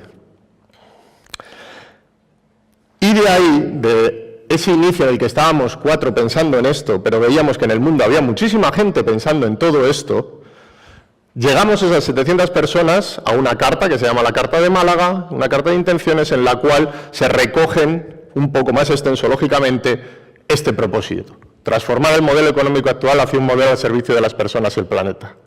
Esa fue una de las sesiones finales. ¿Pero qué nos ocurrió? Pues esto. Que empezamos a suspirar al día siguiente. Y dijimos, bueno, ¿y ahora qué? Porque esto íbamos a ser pocos, íbamos a estar 200 personas, y ahora ¿cómo canalizamos toda esta energía positiva hacia el propósito que buscamos? ¿Cómo podemos hacer que esas personas que han generado tanta ilusión, que han generado tanta energía positiva, que se ha activado tanto, cómo podemos hacer para que todo eso vaya en el propósito que buscamos? Y un grupo de gente nos pusimos a pensar y dijimos, la red. Vamos a crear una red. Vamos a crear la red Nesi. Ya, muy bien, pero ¿cómo creamos una red Nesi? ¿Cómo lo hacemos? ¿Cómo nos ponemos con ello? Y lo que teníamos muy claro es que en el centro teníamos que poner nuestro objetivo, nuestro propósito. Grande, utópico, lo que fuera, pero nuestro propósito. Y alimentarlo de herramientas que para nosotros nos parecían fundamentales. Desde un principio, no trabajar de forma igual que se trabaja cuando te pones a pensar en un nuevo proyecto. Planes estratégicos, línea de actuación, cómo montas la organización, sino pensar desde una manera mucho más horizontal, de una forma horizontal que permitiera el generar grupos pequeños y locales que trabajaran por algo común, que es ese propósito, pero de forma independiente, si creen en ese propósito, si creían en ese propósito. Y desde ahí vimos 3 cosas o 3 herramientas fundamentales, como son los medios, las acciones y la motivación. Lógicamente, los medios es todo aquello que necesitas para que algo funcione. Y hay más, pero os he puesto aquí solo los elementales que llevamos nosotros. Una es dedicación de tiempo, que es lo único que no vuelve. Cuando decimos, joder, dar dinero, no sé qué, lo más preciado que tenemos cada uno de nosotros es cuando damos tiempo a algo. Y ya no te digo cuando lo haces de forma altruista. Eso no nos vuelve. Dinero a veces tendrás más, a veces tendrás menos, X, pero lo que está claro es que el tiempo, mañana, el día de hoy, no lo recuperamos. Con lo cual es de agradecer a todos los que estáis aquí, escuchándonos, y yo soy el primero y aprendiendo de las otras redes que también tenemos hoy, que comparten tiempo con nosotros. Recursos materiales, organizaciones, empresas. Nos gusta hablar de organizaciones, no solo de empresas. Entendemos que todas pueden provocar un cambio, desde una ONG a un ayuntamiento, a lo que puede ser una empresa o una multinacional o a una pequeñita cooperativa como la que yo trabajo. Darle importancia a las personas. Nosotros en el modelo que construíamos de red damos prioridad a la persona antes que a la organización. Es decir, si hay alguien que cree en esto, si hay alguien que puede aportar a la red de forma individual o porque su organización no quiere, pero él quiere, ha entrado dentro de las redes de Nesi. Creemos en las personas. Si veíamos que hacía falta una coordinadora, que esto no se fuera de madre, y existen secretarías técnicas y existe una coordinadora general a nivel estatal y a nivel internacional. Y, lógicamente, recursos económicos, no como fin, sino como medio. Tener unos recursos económicos para llegar hacia el propósito que buscábamos. Eso es como trabajamos y son los mismos elementos que se trabajan a nivel global, a nivel grande de red, como a nivel pequeño, que luego comentaré de Nesi Euskadi, que es en la que estamos trabajando aquí. Luego nos parecía fundamental otra. Todos cuando entramos en una red, en un colectivo, en una organización, en algo que vamos en un principio de forma altruista, vamos muy motivados. Solemos ir muy motivados. Pero con el tiempo nos encontramos, o que no se me hace caso, o que no le puedo dedicar todo el tiempo que puedo dedicarle, porque tengo otras cosas, porque mi trabajo es otro, no es el estar en esto. Y nos parecía una pata fundamental el trabajar la motivación, con los agentes y con los colectivos con los que estábamos. Y los 4 elementos básicos, hay más, pero los 4 elementos básicos que veíamos para que la red funcionara, porque teníamos un propósito muy ilusionante, porque todos los que estábamos ahí lo vivimos con pasión, es sentirte útil dentro de la red, el que aportas algo, mucho o poco. Como antes decía Sofía, algunos hasta pueden no aportar nada. Bueno, a lo mejor aporta solo la cuota, ya es algo. Mucho o poco, pero sentirse útil de cara a la organización, de cara a la red en la que estamos trabajando. Aportar cada uno en su medida, que es lo que estaba comentando. A veces nos ocurre, por como tenemos nuestros mantras y todo, de que cuando uno funciona muy bien tratamos de sacarle más de él.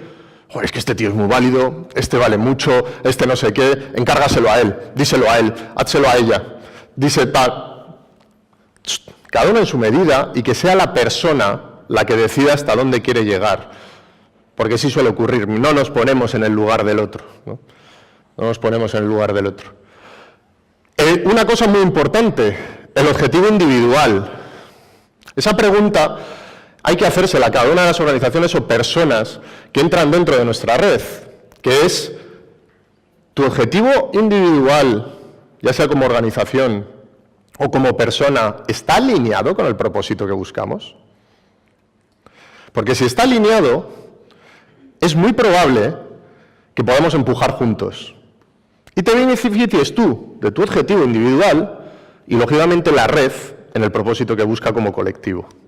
Entonces, sí nos parece importante ese alineamiento, que no tiene por qué ser el objetivo general, puede ser un objetivo de la organización concreta, de la organización o de la persona.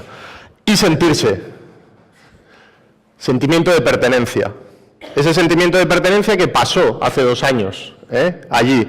Ese sentimiento de pertenencia, y me estoy acordando, a lo mejor es porque la última ponencia de Sofía, ese sentimiento de pertenencia de que deciden de, vamos a juntarnos y lo celebramos juntos. Y vamos a decir que sí, que podemos y que lo podemos hacer. Y que podemos seguir como grupo.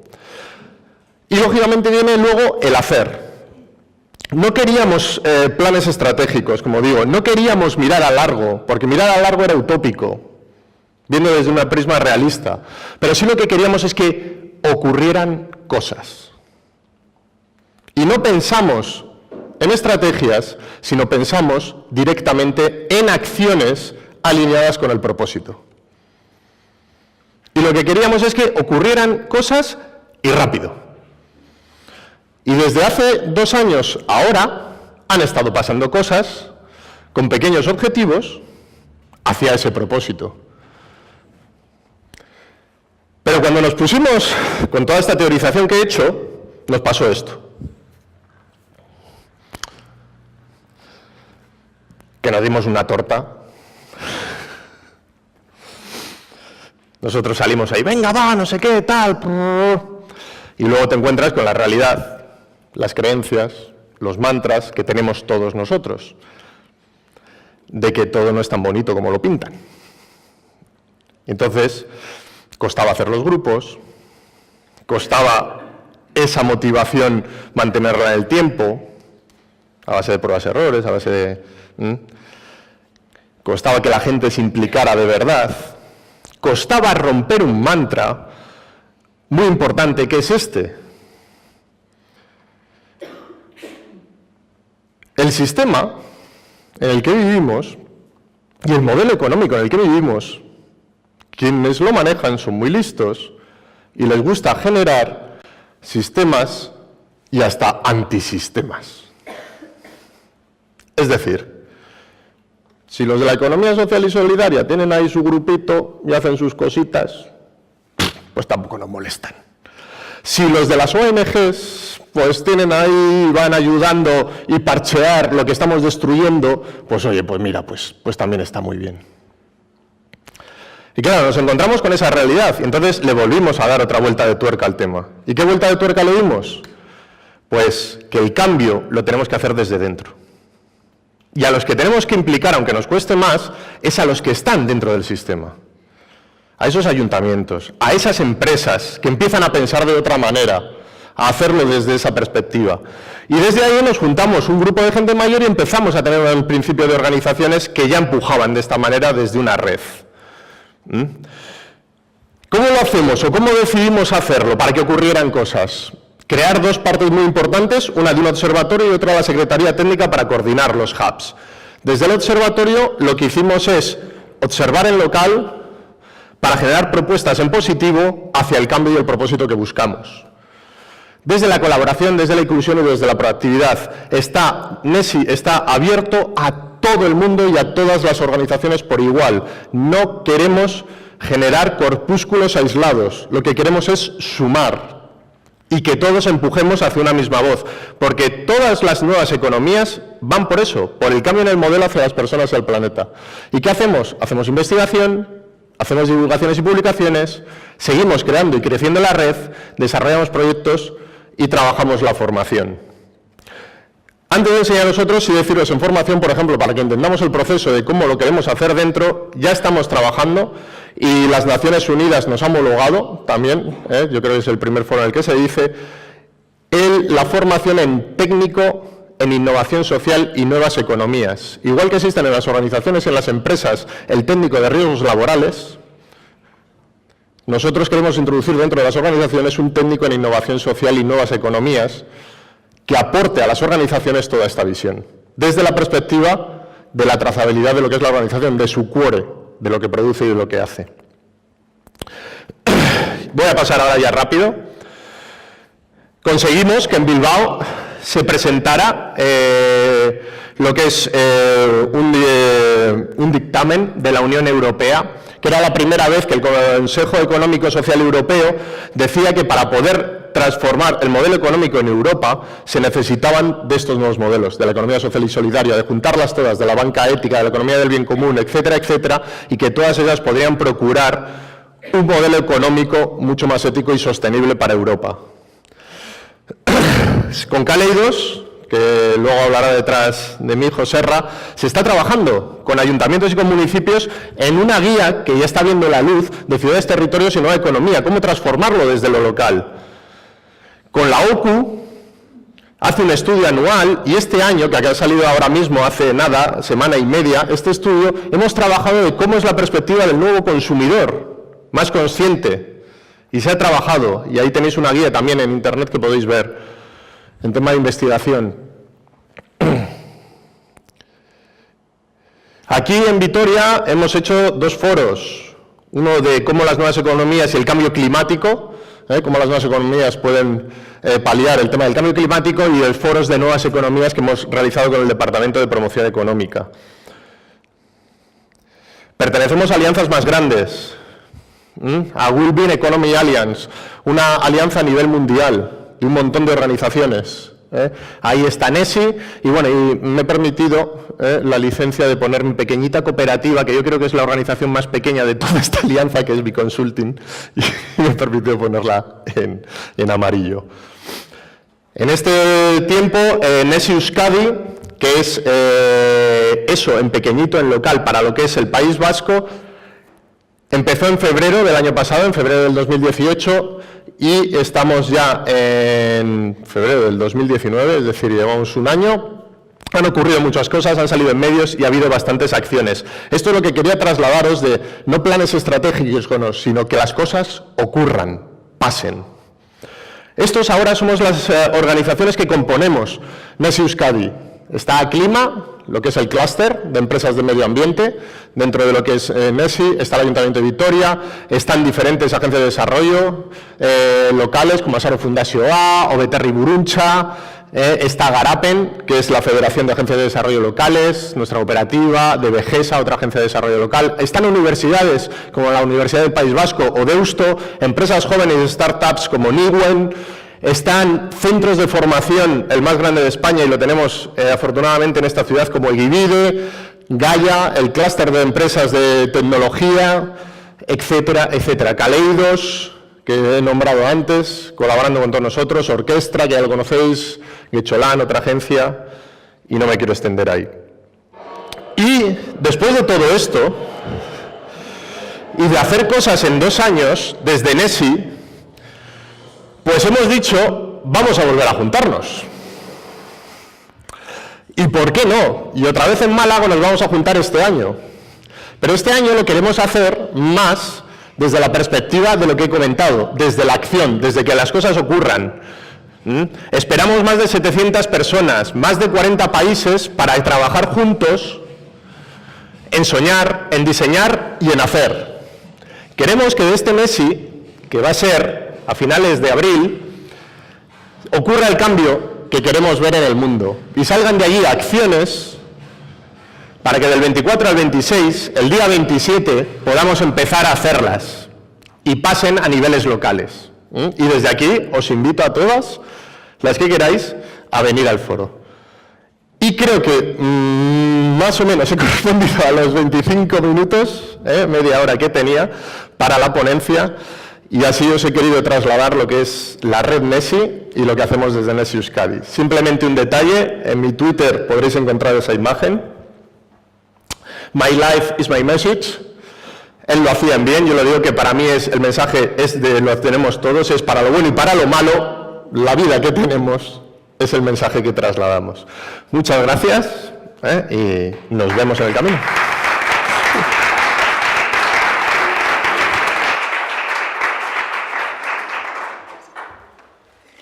Es que ricasco, Iván, qué marchón, que vaya muy bien en Málaga. El 27 bien, pero el 28 de abril, San Prudencio, ese día, tomároslo con calma, por favor. Es el patrón de Álava. Sí, para sus hoy, sí, ¿verdad? Bueno, bukatzeko gurekin Kaleidos sarea daukagu, edo hobe esanda, sareko arduradun bat. Contamos hoy con José Ramón Sobrón, que es gerente de Kaleidos.red Fundación. Kaleidos Red, para quien no conozca aún, es una red de ayuntamientos, de la que forma parte, por supuesto, el de nuestra ciudad, y que trabaja, esta red, por un cambio de paradigma en la interacción entre administración local y ciudadanía. Piensan en Kaleidos que la piedra angular es que la ciudadanía participe en la toma de decisiones sobre, leo literal, cómo sueña la ciudad en que vive. Cuando quieras, José Ramón, zurea da hitza.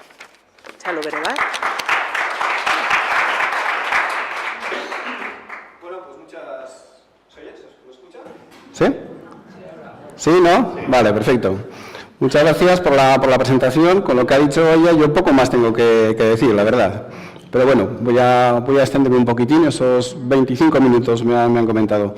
Lo primero de todo, muchas gracias Ayuntamiento de Vitoria, muchas gracias a la Escuela a la Escuela Abierta de la Ciudadanía de Vitoria, muchas gracias al área de participación y muchas gracias a la Secretaría Técnica también de esta escuela, ¿no? Vico Consulting, Iván, Javier y todo ese equipo. Lo primero que quería deciros es, Escuela Abierta de la Ciudadanía, que sepáis que esto que aquí nos parece tan normal, que en Vitoria funciona desde hace 3 años, es una referencia para el resto de los ayuntamientos españoles. Yo me muevo bastante por toda España, por ayuntamientos de diferentes partes de España, de todo tipo y color, y ahora mismo la referencia de esta escuela está clara. Muchos ayuntamientos están preguntando, están llamando a Vitoria para, oye, ¿cómo hacéis esto? ¿Qué estructura estáis montando? ¿Qué recursos hacéis? ¿Sobre qué estáis incidiendo? Este es un poco el planteamiento. Y segunda cuestión que interesa es muchas veces las palabras, ¿no? Cuando hablamos de las palabras. Me encanta, ¿no? Escuela Abierta de la Ciudadanía. No es ni con la ciudadanía ni para la ciudadanía, es de la ciudadanía, ¿no? Creo que aquí hay una intención clara por parte de un ayuntamiento, de una ciudad, de un área, de implicar, de co-crear con las personas, ¿no? Con las organizaciones. Bueno, os voy a contar un poquito objetivos de esta sesión. Primero, aprender, que estoy aprendiendo muchas cosas. Segundo, transmitiros cómo nosotros, en Kaleidos, que es una red de ayuntamientos que lleva funcionando desde el año 2000, cuáles son los elementos que nos sirven, las herramientas que nos sirven y aquellas que, como antes decía Sofía, pues bueno, son mejorables, ¿no? La idea es cómo trabajamos en red. Primero, Kaleidos. Kaleidos Red es una red de ayuntamientos españoles, de entidades locales españoles, que trabaja sobre el tema de políticas, servicios de proximidad a la ciudadanía, para entendernos, sobre temas relacionados con participación ciudadana. Importante, esto nace en el año 2000 y elegimos esta palabra y estos colores porque lo que queríamos era incorporar sobre una misma necesidad detectada en aquel año 2000, incorporar diferentes visiones, diferentes perspectivas de ayuntamientos que estaban trabajando principalmente en equipamientos, servicios y políticas de proximidad a la ciudadanía. Ahí ponemos el foco. Participación ciudadana, fortalecimiento sociocomunitario, gobernanza local, co-creación colectiva. Al final, uno de los elementos mantra, ¿no?, cuando hablamos de estas cuestiones, que a mí me encanta decir allí donde voy, es decir, bueno, pero en Vitoria, ¿quiénes son los máximos expertos mundiales en Vitoria, no? ¿Quiénes son? Si vamos a hacer un plan de sostenibilidad, de movilidad, de mejora de Vitoria, ¿quiénes son los máximos expertos mundiales? ¿Quiénes son los que conocen la historia, los que conocen la situación actual y los que conocen cómo quiere que sea Vitoria, ¿no? Esa ciudad soñada, ¿no? Pues cualquier tipo de análisis, diagnóstico, planificación que se haga sin tener en cuenta a esos máximos expertos mundiales en Vitoria, que son los vitorianos y las vitorianas, va a ser erróneo. Podremos traer al gurú de Chicago, al de Taipei, al alemán, los podemos traer y nos podrán ayudar. Pero un análisis y un diagnóstico sobre cualquier materia en Vitoria que no tenga en cuenta a los vitorianos y a las vitorianas será un análisis, bueno, de momento no construido socialmente, pero seguramente erróneo, ¿no? Esta es la última reunión que tuvimos aquí en Vitoria de la red Kaleidos. Yo os la traía, bueno, un poquito para que veáis. Kaleidos está formado, hay diferentes niveles. Hay 9 ayuntamientos que son motores y luego hay otros ayuntamientos que van entrando y saliendo dependiendo del proyecto que se trabaje. Ahora mismo los ayuntamientos motores son Vitoria, que es uno de los ayuntamientos fundadores, Getafe, Logroño, Samboy y Bilbao, Burgos, Zaragoza, Alicante y Málaga. Estos son el núcleo duro. Y os traía esta diapositiva porque un poco también atendiendo a lo que se decía antes, ¿no? Una red como la nuestra, que se articula en torno al término de fundación, es imprescindible que tenga sus órganos. Nosotros tenemos un patronato, tenemos una comisión técnica, tenemos los delegados Kaleidos en cada uno de los ayuntamientos, tenemos el equipo Kaleidos, tenemos una secretaría técnica, una coordinación, que es la que estoy aquí representando. Esa estructura es imprescindible. Pero os traía esta foto para que veáis que, bueno, una red como esta se conecta mucho telemáticamente, ¿no? Videoconferencias, tal, correo, Facebook, mucho. Pero es imprescindible juntarnos. Es imprescindible que las personas estén conectadas, que estemos conectados, que estemos tocándonos, sintiéndonos. Nosotros nos ponemos como deberes exigirnos, juntarnos 3 o 4 veces al año, vernos, hablar de nuestras cosas, tomar el café, es imprescindible, ¿no? Utilización de medios tecnológicos sí, pero encuentro entre las personas imprescindible, ¿no? Para que funcione una red, para que funcione cualquier proceso, desde mi punto de vista, de co-creación colectiva. Bueno, esta diapositiva, ¿no? Al final, Kaleidos pone el foco sobre la participación ciudadana. Pero es importante, en una red como la nuestra, definir el para qué. En una red como la nuestra, y creo que en cualquier red. Sabemos que la participación ciudadana es un derecho, es un valor, pero nosotros ponemos el foco en el para qué. Necesitamos a la participación ciudadana como herramienta para tomar mejores decisiones a nivel local. Creo que esta diapositiva es bastante ilustrativa, ¿no? Ahí hay un camino diseñado hacia la izquierda y vemos, esto los franceses lo llaman muy poéticamente, los caminos del deseo, ¿no? Vemos, bueno, yo no sé si tenía que haber, si ese de la izquierda tenía que haber sido por la derecha, pero lo que está claro es que se necesitaban dos caminos. ¿Qué ha pasado aquí? Bueno, alguien ha planificado pensando qué era lo mejor para la gente, ¿no? Antes se hablaba de paternalismo. ¿Qué es lo mejor? Bueno, que pase por aquí, que vayan por aquí, es lo mejor para todos. Habrá que atender a las necesidades, a las ilusiones, a las expectativas, al imaginario, es decir, de las personas, ¿no? Yo no sé si este camino es más útil o es simplemente que por aquí pasaban mis abuelos, mis padres, y yo quiero seguir pasando por aquí. Eso también vale, eso también vale. Bueno, muy rápidamente, ¿no? Cuando hablamos de redes, cuando hablamos de estas cuestiones, sí que interesa hacer un pequeño apunte, ¿no?, sobre esta cuestión. Hace 10 años, el 80% de los ayuntamientos, el 80% aproximadamente, a grandes rasgos, estaba gobernado por mayorías. Entonces, bueno, en esas mayorías había un control alto, tengo la mayoría, la certidumbre la tengo, joder, me han votado, soy mayoría, tengo la certidumbre de cómo hay que hacerlo, ¿no? Luego voy a hacerlo. Ahora mismo, el 80% de los ayuntamientos españoles están gobernados en equilibrios, en minorías, en delicadísimas equilibrios, me queda ahí, sí, delicadísimos equilibrios, ¿no? Y aquí en Vitoria lo tenemos, ¿no? ¿Qué necesitamos? Antes necesitábamos, cuando teníamos mayorías, necesitábamos, y me vale para las redes, necesitábamos, bueno, promoción de política y diseño y ejecución. Ahora lo que necesitamos en las redes, en los procesos de participación, son nuevos perfiles de personas con nuevas capacidades. No hablo del nivel político, que también, hablo en general. Necesitamos personas que sepan tanto hablar como escuchar, que sepan dialogar, que sepan generar pactos, que sepan construir, que sepan asumir cuando se han equivocado, que sepan ponerse en los zapatos de la otra persona. Ese tipo de personas son las que necesitamos ahora, ¿no? Y ese tipo de consecuencias que generan estas son las redes. Son las redes de las que estamos hablando aquí, ¿no? Deliberación pública y aprendizaje social. Le podemos poner la palabra que queramos, pero aquí lo que necesitamos es construir colectivamente, porque necesitamos no solo ser legales, que ahora pasaremos a ello, sino también ser legítimos.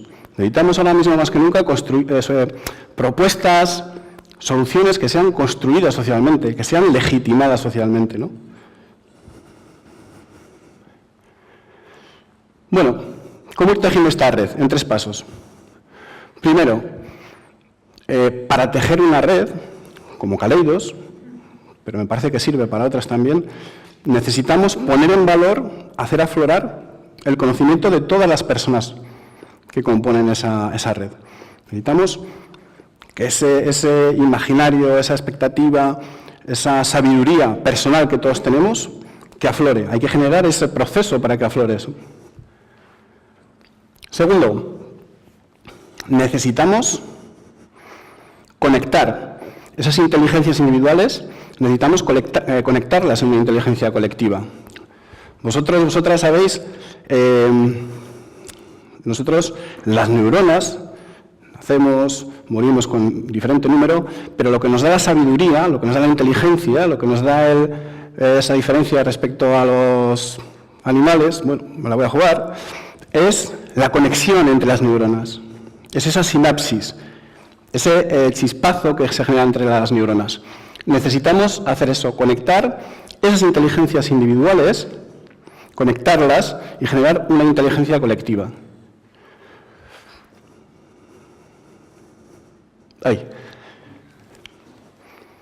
Generar inteligencia individual, hacerla aflorar. Todas somos un mundo maravilloso, hay que hacerlo aflorar. Segundo, conectarlo. Y tercero, alinearlo en torno a un proyecto. Es imprescindible saber el para qué, ¿no? ¿Para qué nos estamos conectando? ¿Para qué estamos trabajando? ¿Cuál es nuestro objetivo? ¿Sabéis lo de la lateral de Burgos? Lo voy a repetir porque me gusta.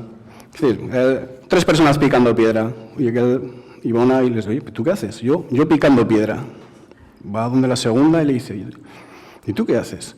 Dice, bueno, aquí estoy picando piedra, creo que es para hacer alguna iglesia.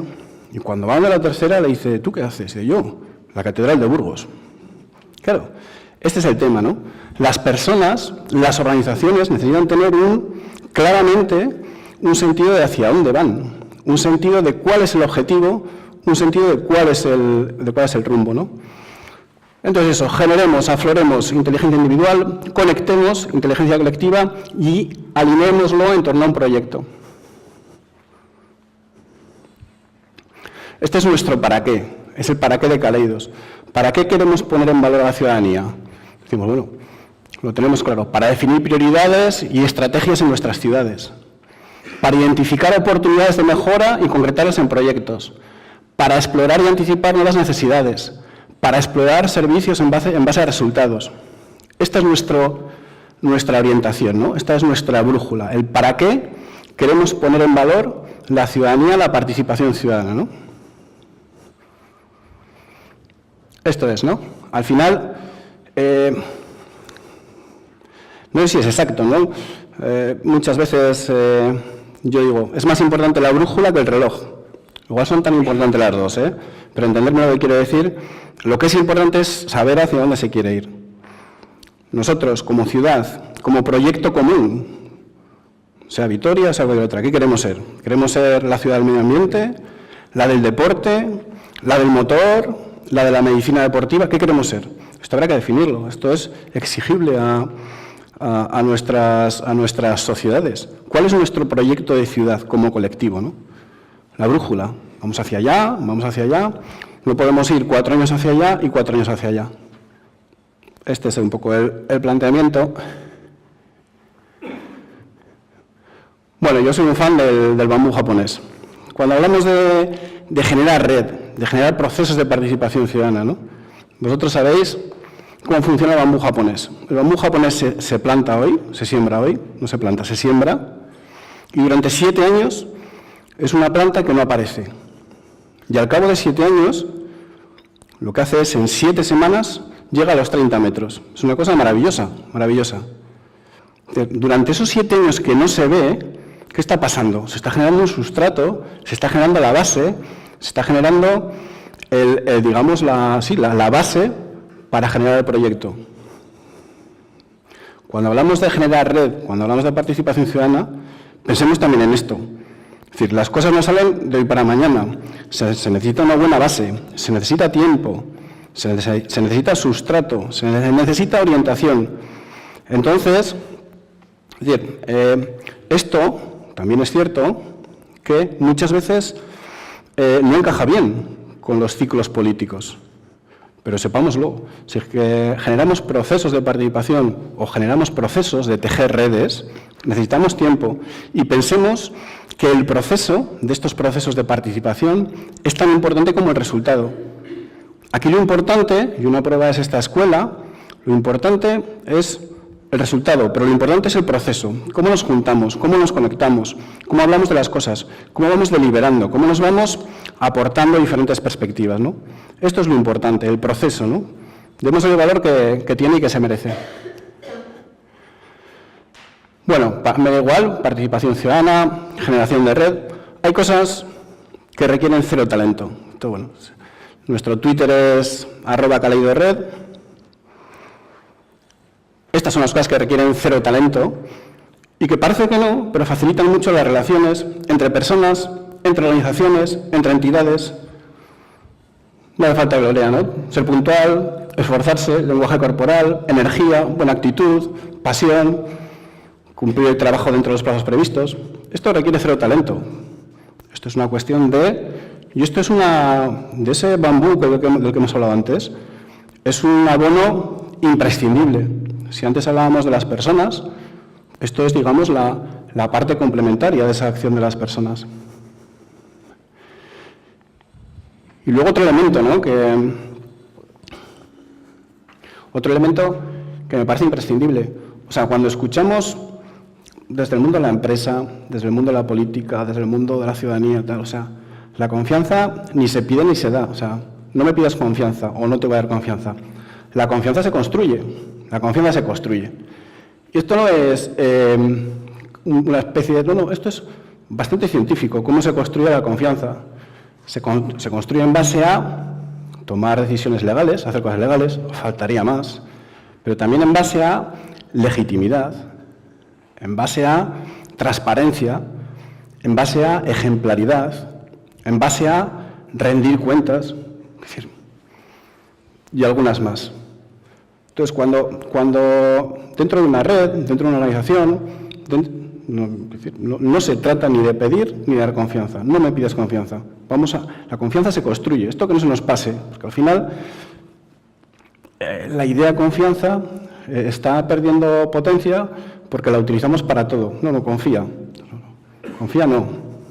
Constrúyeme esa confianza. Vamos a construir conjuntamente esa confianza. Vale. Ahora, como habéis enseñado vídeos y Iván ha hecho ahí un tema digital y tal, yo voy a hacer una cosa más analógica. ¿Vale? Os han dado un boli a todos, yo creo, ¿no? A todos, todas. Un cuaderno, ¿sí? Venga. Un elemento imprescindible para generar procesos de participación o un elemento imprescindible para generar red. Una red. Que se ha hablado aquí continuamente. Los recursos. Los recursos son imprescindibles. Y hablamos de recursos técnicos, humanos y dinerarios. Yo os voy a dar una serie de recursos, en base a lo que hemos dicho antes, os voy a dar una serie de recursos y vosotros pintar en las hojas qué vais a hacer con ellos. Aquí van los recursos que os proporciono. Luego los tenéis que enseñar y os haré una foto. O tenéis que enseñarlos a la cámara para que queden inmortalizados. O sea que, en base a lo que hemos dicho, os voy a dar 2 rayas horizontales. Os voy a dar 2 rayas verticales. Os voy a dar un semicírculo. 4 rayas, estas ponedlas como queráis. 2 cuadrados y un rectángulo. Una raya, un círculo, 3 rayas largas y 3 rayas pequeñas. 3 rayas largas y 3 rayas pequeñas. Sí, estos son vuestros recursos, ¿no? Un poco en base a lo que hemos hablado. A ver, enseñadlos si tenéis valor. A ver, no os dejo nada. Bueno, vale, perfecto. Bien. A mí me ha salido esto.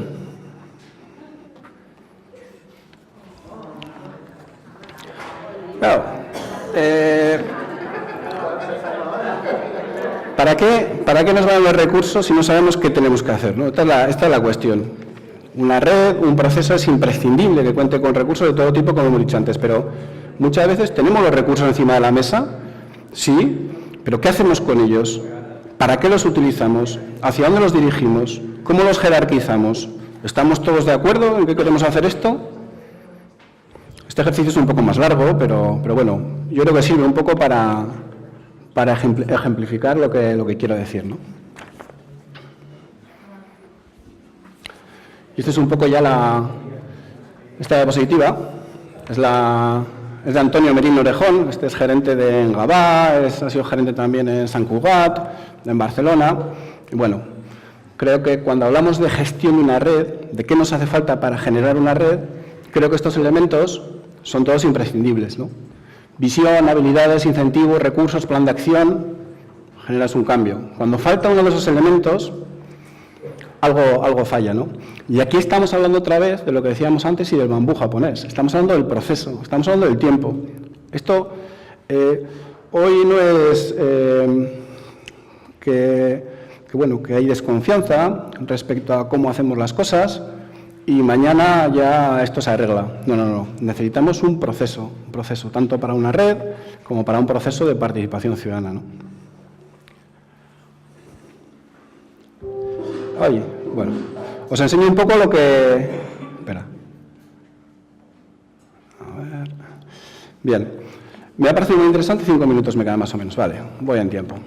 Me ha parecido muy interesante lo que se ha comentado antes, y estoy totalmente de acuerdo. Cuando vamos generando procesos, cuando vamos haciendo cosas, cuando vamos desencadenando proyectos, es importante, cuando llegamos al punto culminante, o a un punto, o a un hito, celebrarlo. O sea, reconocernos y reconocer los méritos, la puesta en valor, reconocer lo que se ha hecho.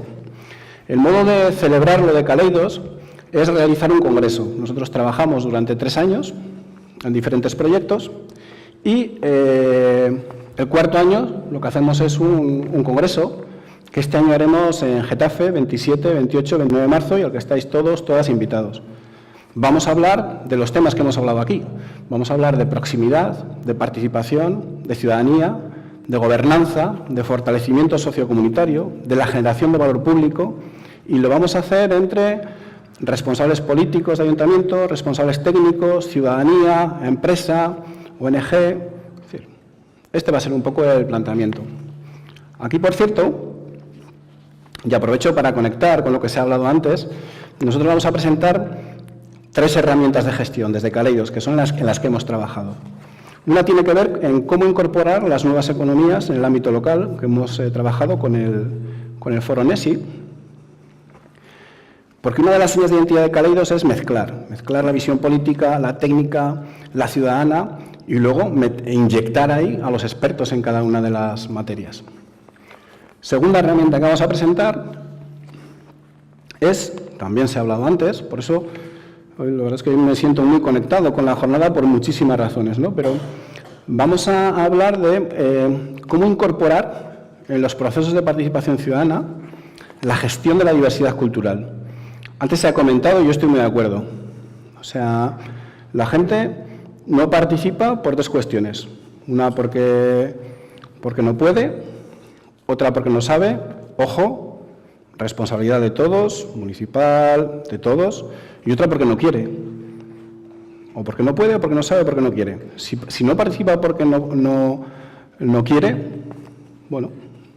Ahora, si no participa porque no puede o porque no sabe, ahí hay que empezar a buscar las razones, ¿no? Y al hilo de esto decir, la no participación es una forma de participación también. Es decir, esto es así y tendremos que analizar por qué la gente no participa y buscar las causas. No vale decir, bueno, no participa, desinterés, desafección. Nosotros en Kaleidos pensamos que la gente está deseando participar. Claro que quiere participar. Lo que pasa es que, bueno, tenemos que articular mecanismos, procedimientos, métodos para facilitar que todo el mundo pueda participar en los modos y canales en los cuales es más fácil participar para esas personas, ¿no?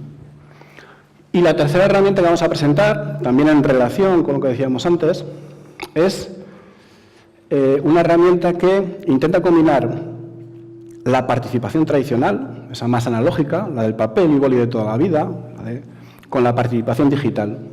Aquí hay 2 tipos de participación que responden a dos tipos de públicos muy diferentes, a 2 canales muy diferentes, pero tenemos que ser capaces de ensamblarlas. Congreso Europeo, 27, 28, 29 de marzo, estáis todas invitados. Y voy a acabar un poco con un vídeo para que veáis cómo es una de nuestras sesiones de trabajo, ¿no? Cuando nos vemos. Hacemos un planteamiento, hacemos trabajo general, luego pasamos al particular, en este caso en cada una de las 3 guías, y finalmente volvemos a un plenario donde compartimos todo, porque el objetivo de Kaleidos no es llegar al área de participación ciudadana. El objetivo de Kaleidos es que sea, digamos, transversal.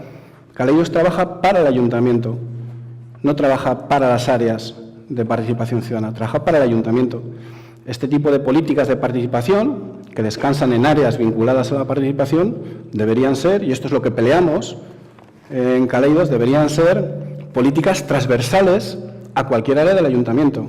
Un plan urbanístico tiene que tener, bueno, por ley, un proceso de participación, pero otras áreas también, Hacienda, Economía, todas las áreas, el área social, todas las áreas deberían de tener ese elemento transversal de participación. Bueno, y os dejo con este vídeo para que veáis un poco cómo hacemos las cosas, ¿no?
Bueno, pues esto es todo. Muchísimas gracias por haberme escuchado y ahora, bueno, quedo a vuestra disposición para comentar cualquier cosilla, pregunta, cuestión.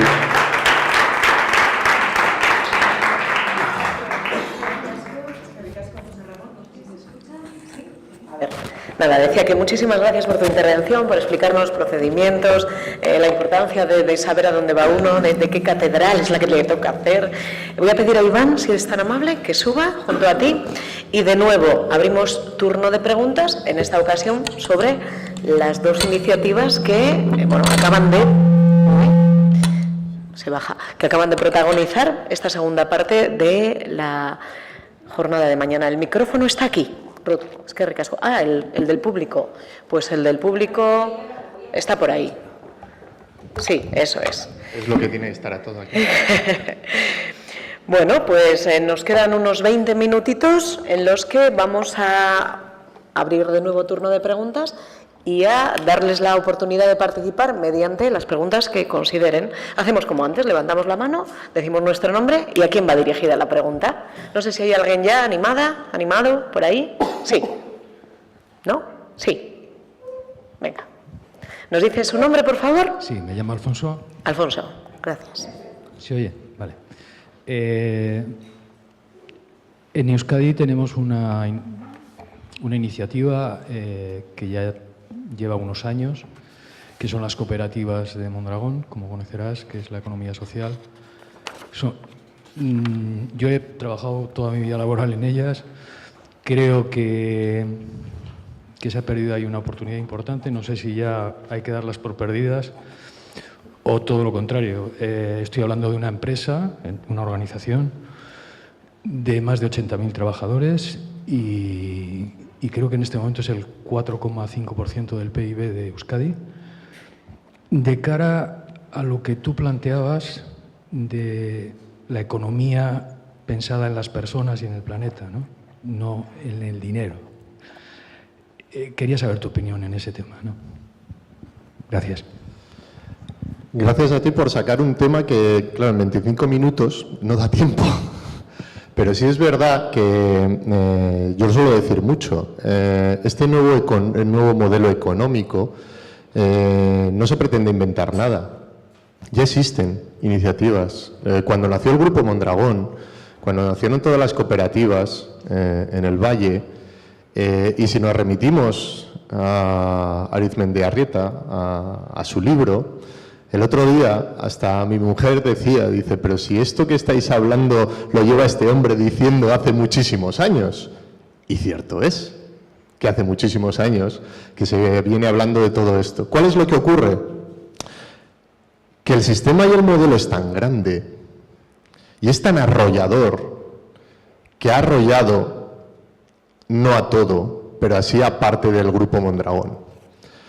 Y ha ido perdiendo durante esos años, es mi opinión, ha ido perdiendo durante esos años esos principios que ahora me consta que hay grupos de directivos que quieren recuperar y no perderlo de cara al futuro, ¿no? Yo creo que por ahí te respondo un poco a lo que pretendíamos, ¿no? Es que ricasco. Sí, continuamos. Juan Carlos. Yo de economía, Iván, no te voy a hacer porque soy de la parte de los que tenemos mucho dinero y me entiendes, ¿no? No, quería a Joséga, que lleva varios años ya en Caleidos, ¿qué es lo que crees tú, desde tu conocimiento, qué es lo que cuesta más para mantener este tipo de iniciativas de redes? O sea, para que se mantengan vivas y yo creo con personas o con entidades que realmente estén aportando. Sí. Pues yo creo que... ¿Se escucha bien? ¿Sí? Vale. Para mí el elemento imprescindible es que un proyecto de este tipo sea transversal en el ámbito municipal. El trabajo de los de participación, sobre participación, en participación, no puede descansar en el área de participación ciudadana. Esto tiene que transversalizarse. Ese para mí es una de las cosas que facilitarían mucho más. Y para esto, aquí estamos haciendo, por una parte, desde las nuevas economías, por otra parte, desde los modos de gobernanza local. Para eso necesitamos que nuestros nuestras instituciones, nuestros responsables políticos, nuestros modos de gobierno, consideran la participación ciudadana como el elemento indispensable a la hora de tomar decisiones. Que las decisiones no solo tienen que ser legales, sino que tienen que estar construidas socialmente, que tienen que tener una base social, tienen que tener una construcción social. Y de esto creo que ha cambiado mucho de 10, 12 años ahora. Lo que no tengo claro es si es porque se ve y se ha interiorizado o es porque se necesita. Eso es lo que no tengo tan claro. Y la segunda cuestión, que para generar este tipo de procesos, cómo afianzarlos, me parece que tenemos que articularlos en torno a proyectos concretos, ¿no? Y yo creo que ahora tenemos una gran oportunidad de vincular participación ciudadana con todo el tema de ODS. Creo que esta es una buena oportunidad. Yo, con estas dos cuestiones, pienso que ya daríamos un salto cualitativo. Pero bueno, creo que sobre estos temas, aquí hay gente que sabe mucho, y también estaría bien que el resto de las personas opinasen, ¿eh? José Ra, una cosita, has hablado de participación ciudadana y de ODS. Sí. ¿Qué es? Sí, bueno, los Objetivos de Desarrollo Sostenible, ¿no? Al final estos Objetivos de Desarrollo Sostenible ya están, digamos, están marcados y la idea sería asociar proyectos con procesos de participación ciudadana a objetivos concretos vinculados a los ODS, a los Objetivos de Desarrollo Sostenible. De acuerdo, gracias. ¿Continuamos? Sí, por favor. Bueno, Ainara, que creo que antes no lo he dicho. Son dos preguntas muy relacionadas entre sí y me aprovecharía también para ambos, para no discriminar. Hablaba Iván de cómo el nuevo sistema casi arrolla, en este caso, las cooperativas, pero me gustaría cómo veis que este sistema tradicional, no es nuevo, arrolle a muchas organizaciones, a muchas asociaciones, ¿no?, más pequeñitas, que hablamos de procesos, pero las memorias son anuales, las justificaciones son anuales, las presentaciones de datos son anuales o bianuales si tienes suerte. Entonces, cómo este sistema en el que estamos no nos lleva por delante a las organizaciones más pequeñas. Y también cómo estas nuevas formas de hacer, de actuar y de vivir, ¿no?, porque al final entiendo que yo creo que son formas de vivir, en qué manera afectan o pueden afectar, si llegamos, no llegamos, llegáis o no llegáis, a aquellos colectivos que están en situaciones de riesgo, a aquellos colectivos que están en situaciones más desfavorecidas y que están alejados del sistema tradicional y, por supuesto, en ocasiones quizás más lejos todavía de esas nuevas formas de hacer, ¿no? Entonces, asociaciones y personas. O sea, es un poco la misma pregunta, pero cómo nos afectan en dos sentidos diferentes, ¿no? Gracias. Sí. Bueno, pues respondiendo a la primera pregunta, el tema de asociaciones y lo voy a resumir en papeleos y obligaciones, ¿no? Dentro, creo que de la presentación que hacía, había una palabra que es colaboración y otra era competir. Vivimos en una sociedad donde otro de nuestros mantras es que tenemos que competir y competimos entre todos. Y no sé si sigue Sofía aquí, pero es que compiten entre las ONGs para conseguir subvenciones o para conseguir ayudas o para a ver si el dinero me lo da Repsol a mí en vez de a ti. Cuando tienen un fin común, cuando tienen un objetivo común. Yo lo que invito, y es algo que trabajamos, pero bueno, dentro de lo poquito que podemos mover, a todos esos pequeños colectivos, asociaciones e incluso hasta el Departamento de Participación Ciudadana, le invito aquí, le echo aquí la moneda como lo tengo confianza con ellos, a agrupar a todas esas asociaciones para ver qué se puede trabajar juntos. Pero desde la perspectiva de un objetivo común, de un propósito común. Casi todas las asociaciones sociales lo que buscan es mejorar las situaciones en las que tenemos en nuestra ciudad o en nuestros territorios, que no deja de ser otra que probablemente sean temas de desigualdades, o temas de inmigración, o temas de pobreza, o temas de malos tratos, o temas de X. Pero tienen propósitos sociales comunes. Yo diría que a todos esos pequeños a veces nos tenemos que desprender y es algo que yo también he aprendido en estos últimos años, desprenderte de tus pequeños reinos de taifas, es decir, de no querer ser la cabeza o ser el que abandera una cosa, sino desprenderte de ese reino de taifas, unirte con otros, y hoy estamos en una reunión para eso, en una jornada para eso, y empezar a trabajar en red de verdad. Porque todas esos, por decir, se me ocurre, pequeñas organizaciones y asociaciones, una no, pero a lo mejor entre 15 pueden pagar una secretaría técnica que le lleve todos los papeles, si trabajan por un fin común y por un objetivo, como decía antes, un objetivo común, global, que también reporte sobre mi objetivo individual, ¿no? Ahí desde la perspectiva de las asociaciones.